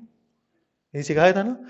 तो वहां का है 100, टेम्परेचर तो दिया हुआ ऑलरेडी 100, माइनस आई का वैल्यू कितना निकाला? आई इंटू आर, उसका आर कितना है? 1/100। This should be equal to the temperature of this, मतलब this should be equal to T. Match हो रहा है कि नहीं हो रहा है? 200/3, 300/3, 100/3, ठीक है। कोई मेथड से करो आंसर आएगा, पर आप देखो ये मेथड से डायरेक्ट आंसर, मतलब स्विफ्ट आंसर आएगा, काफी तेज। ठीक है, तो ये वाला मेथड ही फॉलो करेंगे हम, अगर हमको टेम्परेचर एट जंक्शन पूछा है तो। अब बात करते हैं वो वाले क्वेश्चन का। कौन से वाले क्वेश्चन का? Question number 4।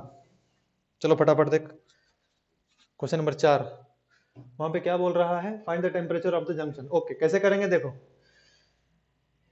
100 मान लेते हैं, ऊपर वाला रेजिस्टेंस हो गया, एक अपना नीचे वाला रेजिस्टेंस हो गया, एक इधर भी हो गया, यहाँ पे हो गया 0। ठीक, इसका कितना है? L/Ka। इसका कितना हो गया? L/2Ka। और इसका कितना हो गया?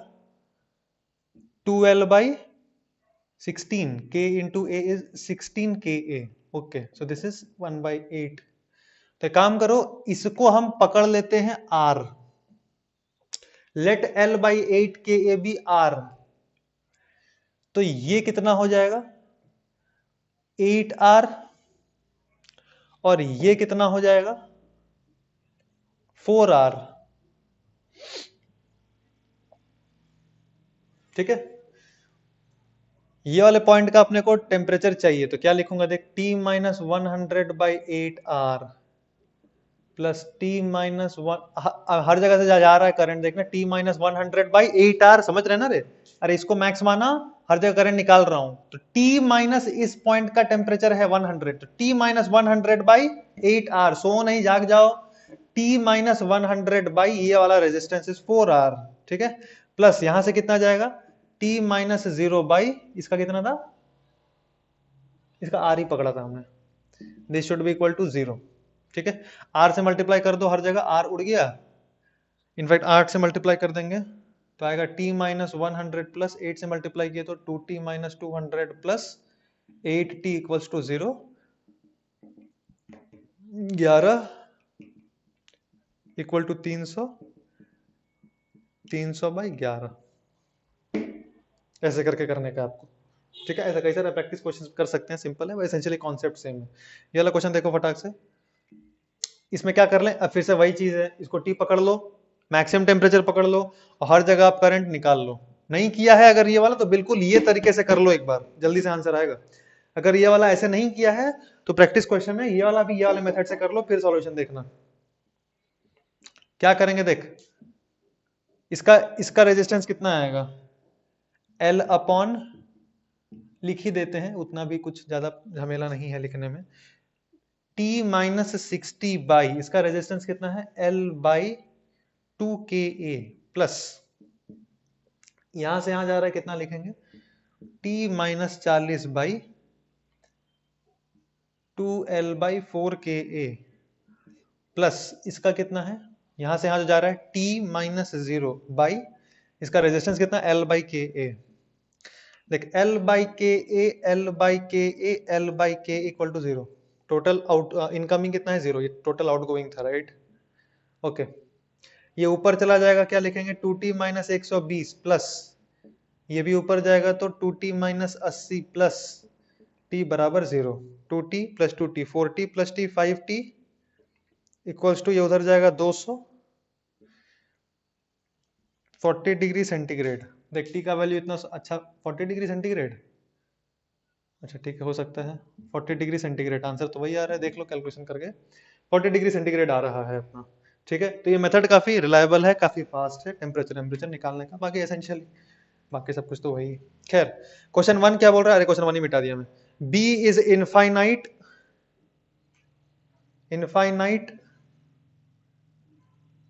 quantity of ice. B is infinite quantity of ice at 0 degree Celsius, find the amount of ice melted in 5 minute. मैं क्वेश्चन करके दिखा देता हूं आपको, मेरे को जहां तक डेटा तो याद नहीं है ठीक से। 100 डिग्री सेंटीग्रेड था, ये 0 डिग्री सेंटीग्रेड था, लेंथ 10 मीटर लिया था, cross section area 1 metre square, शायद के का वैल्यू या 200 था, वॉट पर मीटर केल्विन। मेरे को एग्जैक्ट डेटा याद नहीं है, अगर ये डेटा था तो मैं बता देता हूं आपको। और ये है इनफाइनाइट आइस, ठीक है। अब यहां से हीट फ्लो तो कर ही रहा है ना, ठीक है। dq बाई dt का वैल्यू निकालना पड़ेगा मेरे को, कितना था, 100 बाई एल बाई के ए बोले तो 200, 1/20 2000 जूल पर सेकंड फ्लो कर रहा है ना यहां से यहां। अच्छा, कंफ्यूज बिल्कुल नहीं होना, ये इनफाइनाइट क्वांटिटी ऑफ आइस है। आप अगर आइस मेल्ट भी करा दोगे, जब तक पूरा आइस मेल्ट नहीं होगा, यहां जो वाटर का फॉर्मेशन होगा उसका टेम्परेचर नहीं बढ़ेगा। बिल्कुल भी कंफ्यूज नहीं होना, अगर आप टेम्परेचर सप्लाई करते हो आइस को, आइस मेल्ट होकर कुछ वाटर बनता है, पर वो वाटर का टेम्परेचर बढ़ा मत देना, क्योंकि जब तक पूरा आइस मेल्ट नहीं करेगा तब तक उस वाटर का टेम्परेचर बढ़ेगा नहीं, ठीक है। पूरा आइस मेल्ट करने के बाद ही बढ़ेगा। और खास बात, अच्छा बात क्या है अपने लिए, अच्छा बात यह है कि इनफाइनाइट क्वांटिटी ऑफ आइस है, तो आइस बस मेल्ट होते रहेगा। तो 2000 जूल पर सेकंड हम भेज रहे हैं, 5 मिनट में कितना भेजेंगे, 1 सेकंड में इतना भेज रहे हैं, 5 मिनट का मतलब 5 इंटू 60, इतना टोटल हीट सप्लाई किए। This should be equal to ml, कितना हीट, कितना मास मेल्ट करेगा, मास यहां से निकाल सकते हैं, लेटेंट हीट का वैल्यू पुट करेंगे, तो ये इसको ऐसे रहने दो, 2300 मास, और लेटेंट हीट पता है तुम लोगों को, 336 इंटू 10 का पावर 3, बेटा जूल में है, ध्यान रखना, ये जूल में है, तो आपको लेटेंट हीट जूल्स में पुट करना पड़ेगा। तो जूल में जब पुट करेंगे तो 336 इंटू 10 का पावर 3 होता है। ये और ये काट दो, काट के तो कुछ हुआ नहीं, 600 बाई 336 kg, जो भी है इसको सॉल्व करते रहना, जो भी ऑप्शन में दिया रहेगा अपना, लाइक दिस, ठीक है। So this is the amount, basically heat transfer हो रहा है, बाकी कैलोरीमेट्री मिला सकता है उसमें, वो एक अलग बात है। खैर, मैंने बस आपको ये इस क्वेश्चन का एक डेमो दिया है, ऐसा 3-4 क्वेश्चन है और 1-2 अच्छा क्वेश्चन भी है, वो मैं क्लास में आप लोग को करा दूंगा, ठीक है। ये वाला क्वेश्चन दिखाता हूँ, देख यहाँ पे क्या बोल रहे हैं ना, अगर आप इसको एनालाइज करें, इस सिलेंडर को ऐसा करके होगा, हालांकि ये तो सिंपल है, L by K A, okay मैं दिखाता हूँ, उतना भी सिंपल नहीं है, आसानी है, टफ नहीं है। ये यहाँ का टेम्परेचर है T1, क्वेश्चन समझ लो, अगर नहीं समझ में आया तो क्रॉस सेक्शन बता रहा हूँ मैं, देख यहाँ का जो मतलब, कभी थर्मस फ्लास्क तुम लोग देख तो मोटा मोटा लेयर होता है ना ऐसा करके, तो अंदर वाला जो लेयर है ना सिलिंड्रिकल, उसका टेम्परेचर है T1 डिग्री सेंटीग्रेड, जो बहुत ज्यादा है, और बाहर वाला जो परत है उसका टेम्परेचर है T2 डिग्री सेंटीग्रेड। और वो जो क्रॉस सेक्शन एरिया है, खैर यहाँ तो रेडियस दे दिया है, इसका मान लो T2 डिग्री सेंटीग्रेड या T1 डिग्री सेंटीग्रेड, और ये radius let us take R1 and this radius let us take R2। Heat flow करेगा, ये ज्यादा है तो ऐसे करके हीट फ्लो करेगा आउटवर्ड डायरेक्शन में। ओके, अपने को हीट वीट से मतलब नहीं, अपने को बोला था आर इक्विवेलेंट निकालना है, ठीक है। अच्छा, आर क्या होता है, L अपॉन के ए, इसमें L कितना लेंगे, एल तो अपने को साफ साफ एल होता क्या है कंडक्टर के लिए, मेरे को याद रहना, मैं क्लास में आर इक्विवेलेंट पे भी प्रॉब्लम्स करा दूंगा। मैंने बस एक क्वेश्चन लिया है, थोड़ा सा टफ वाला ले लिया, ताकि आप लोग को थोड़ा फीलिंग आ जाए, थोड़ा आप लोग मेंटली एडजस्ट कर पाए। और क्लास में बोलना और भी कई सारे न्यूमेरिकल्स करा सकते हैं उस पर, काफी सारा, मतलब काफी सारा तो करंट में कराएंगे, बिल्कुल डिट्टो सेम होता है, फिर भी दोबारा यहाँ कर देंगे। R equals to L by K A. L क्या होता है? एल वो लेंथ होता है जिससे हीट को पास करना है from one body to another, ये एल होता है। इस केस में एल यहां से लेकर के यहां तक हीट को फ्लो करना है। अब ध्यान रखना क्वेश्चन में ये सारा मेंटेन्ड है, चेंज नहीं होगा। Somehow we don't have to bother कैसे मेंटेन्ड है, पर मेंटेन्ड है, ताकि हीट का कांस्टेंट फ्लो चलते रहे अपना। एल बाई के ए, अच्छा एल का वैल्यू कितना होगा वो तो साफ साफ दिख रहा है अपना, R two minus R one चलेगा। हीट अगर ऐसे फ्लो कर रहा है ना ऐसे, तो कितना चलेगा? R two minus R one, length तो यही होगा। जैसे यहाँ पे लेंथ क्या होता था, यहां से यहां चलना रहता था तो ये लेंथ होता था ना, यहाँ पे R two minus R one is the length. Okay, के तो खैर मेटेरियल पे डिपेंड करता है, तो के तो के ही रहेगा, इस मेटल का अगर दे दिया आपको के। एरिया अगर आप ध्यान से देखो, अगर मैं यहाँ पे एक लेयर लूं ऐसे, अगर आप थोड़ा इमेजिन करो तो क्रॉस सेक्शन एरिया चेंज हो रहा है इसका। इमेजिन करो क्रॉस सेक्शन एरिया चेंज हो रहा है, देखो। सपोज मैं एक कॉपी लेता हूं ऐसे, और ऐसे करके अगर मैं, कैसे बनाया रे भाई,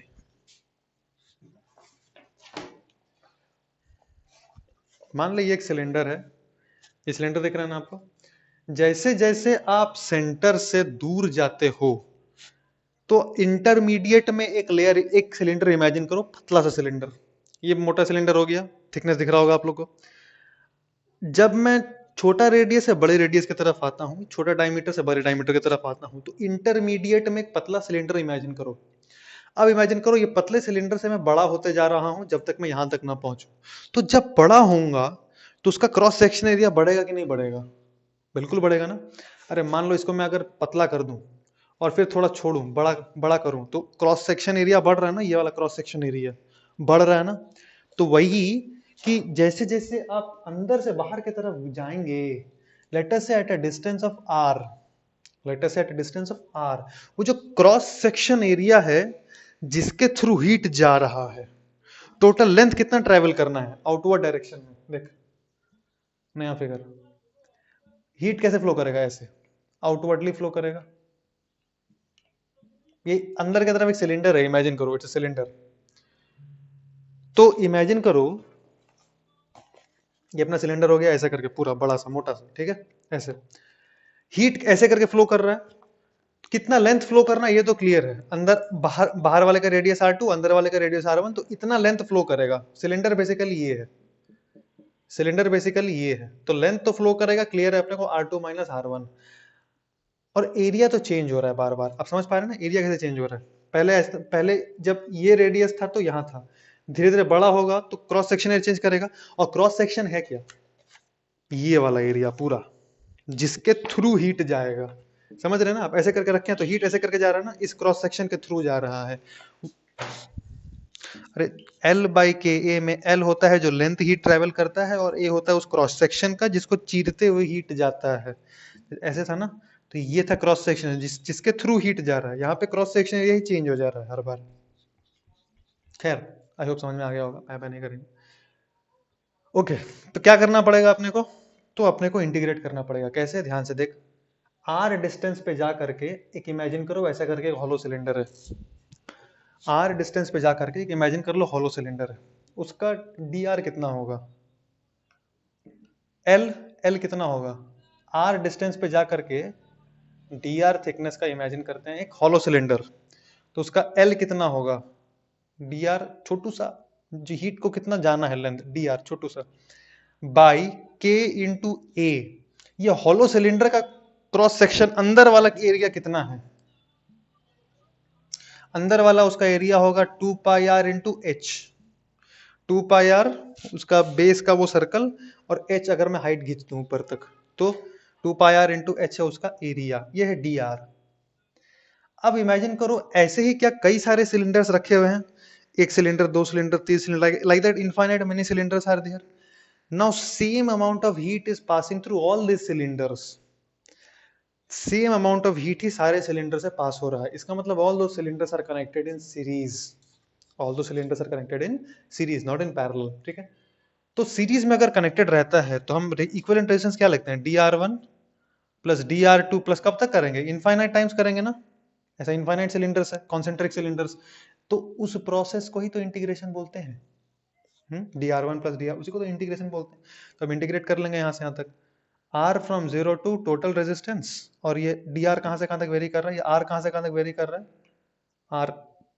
r1 से लेकर के r2, ये क्या आएगा देखो, सॉरी 1/2 पाई के एच, और dr बाई आर इज लॉन r, वो हो जाएगा लॉन r2 बाई r1।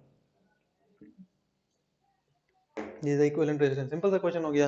कुछ कुछ होमवर्क देता हूँ, एक काम करो, चलो फटाक से में आप खुद से ट्राई कर सकते हैं।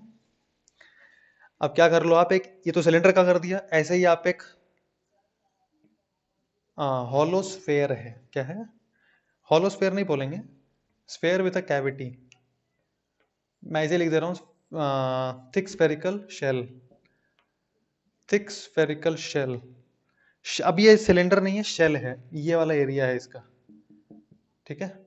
Inner radius r1, outer radius r2, again find r equivalent, r equivalent आप लोग खुद से निकालिए, बस ये करके रखिएगा कल के क्लास में, कल के क्लास में जब भी नेक्स्ट क्लास रहेगा आपका, ठीक है।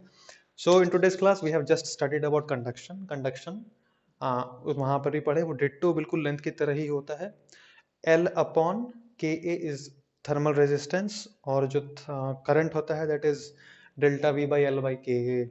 कई सारे बुक में ऐसा करके लिखा हुआ होता है के A D T by D x, वो एक ही बात है, मैं ऐसे करके याद रखता हूँ, क्योंकि करंट और ये बिल्कुल डिट्टो सेम चलता है, इसलिए अलग अलग याद रखने का कोई फायदा नहीं है।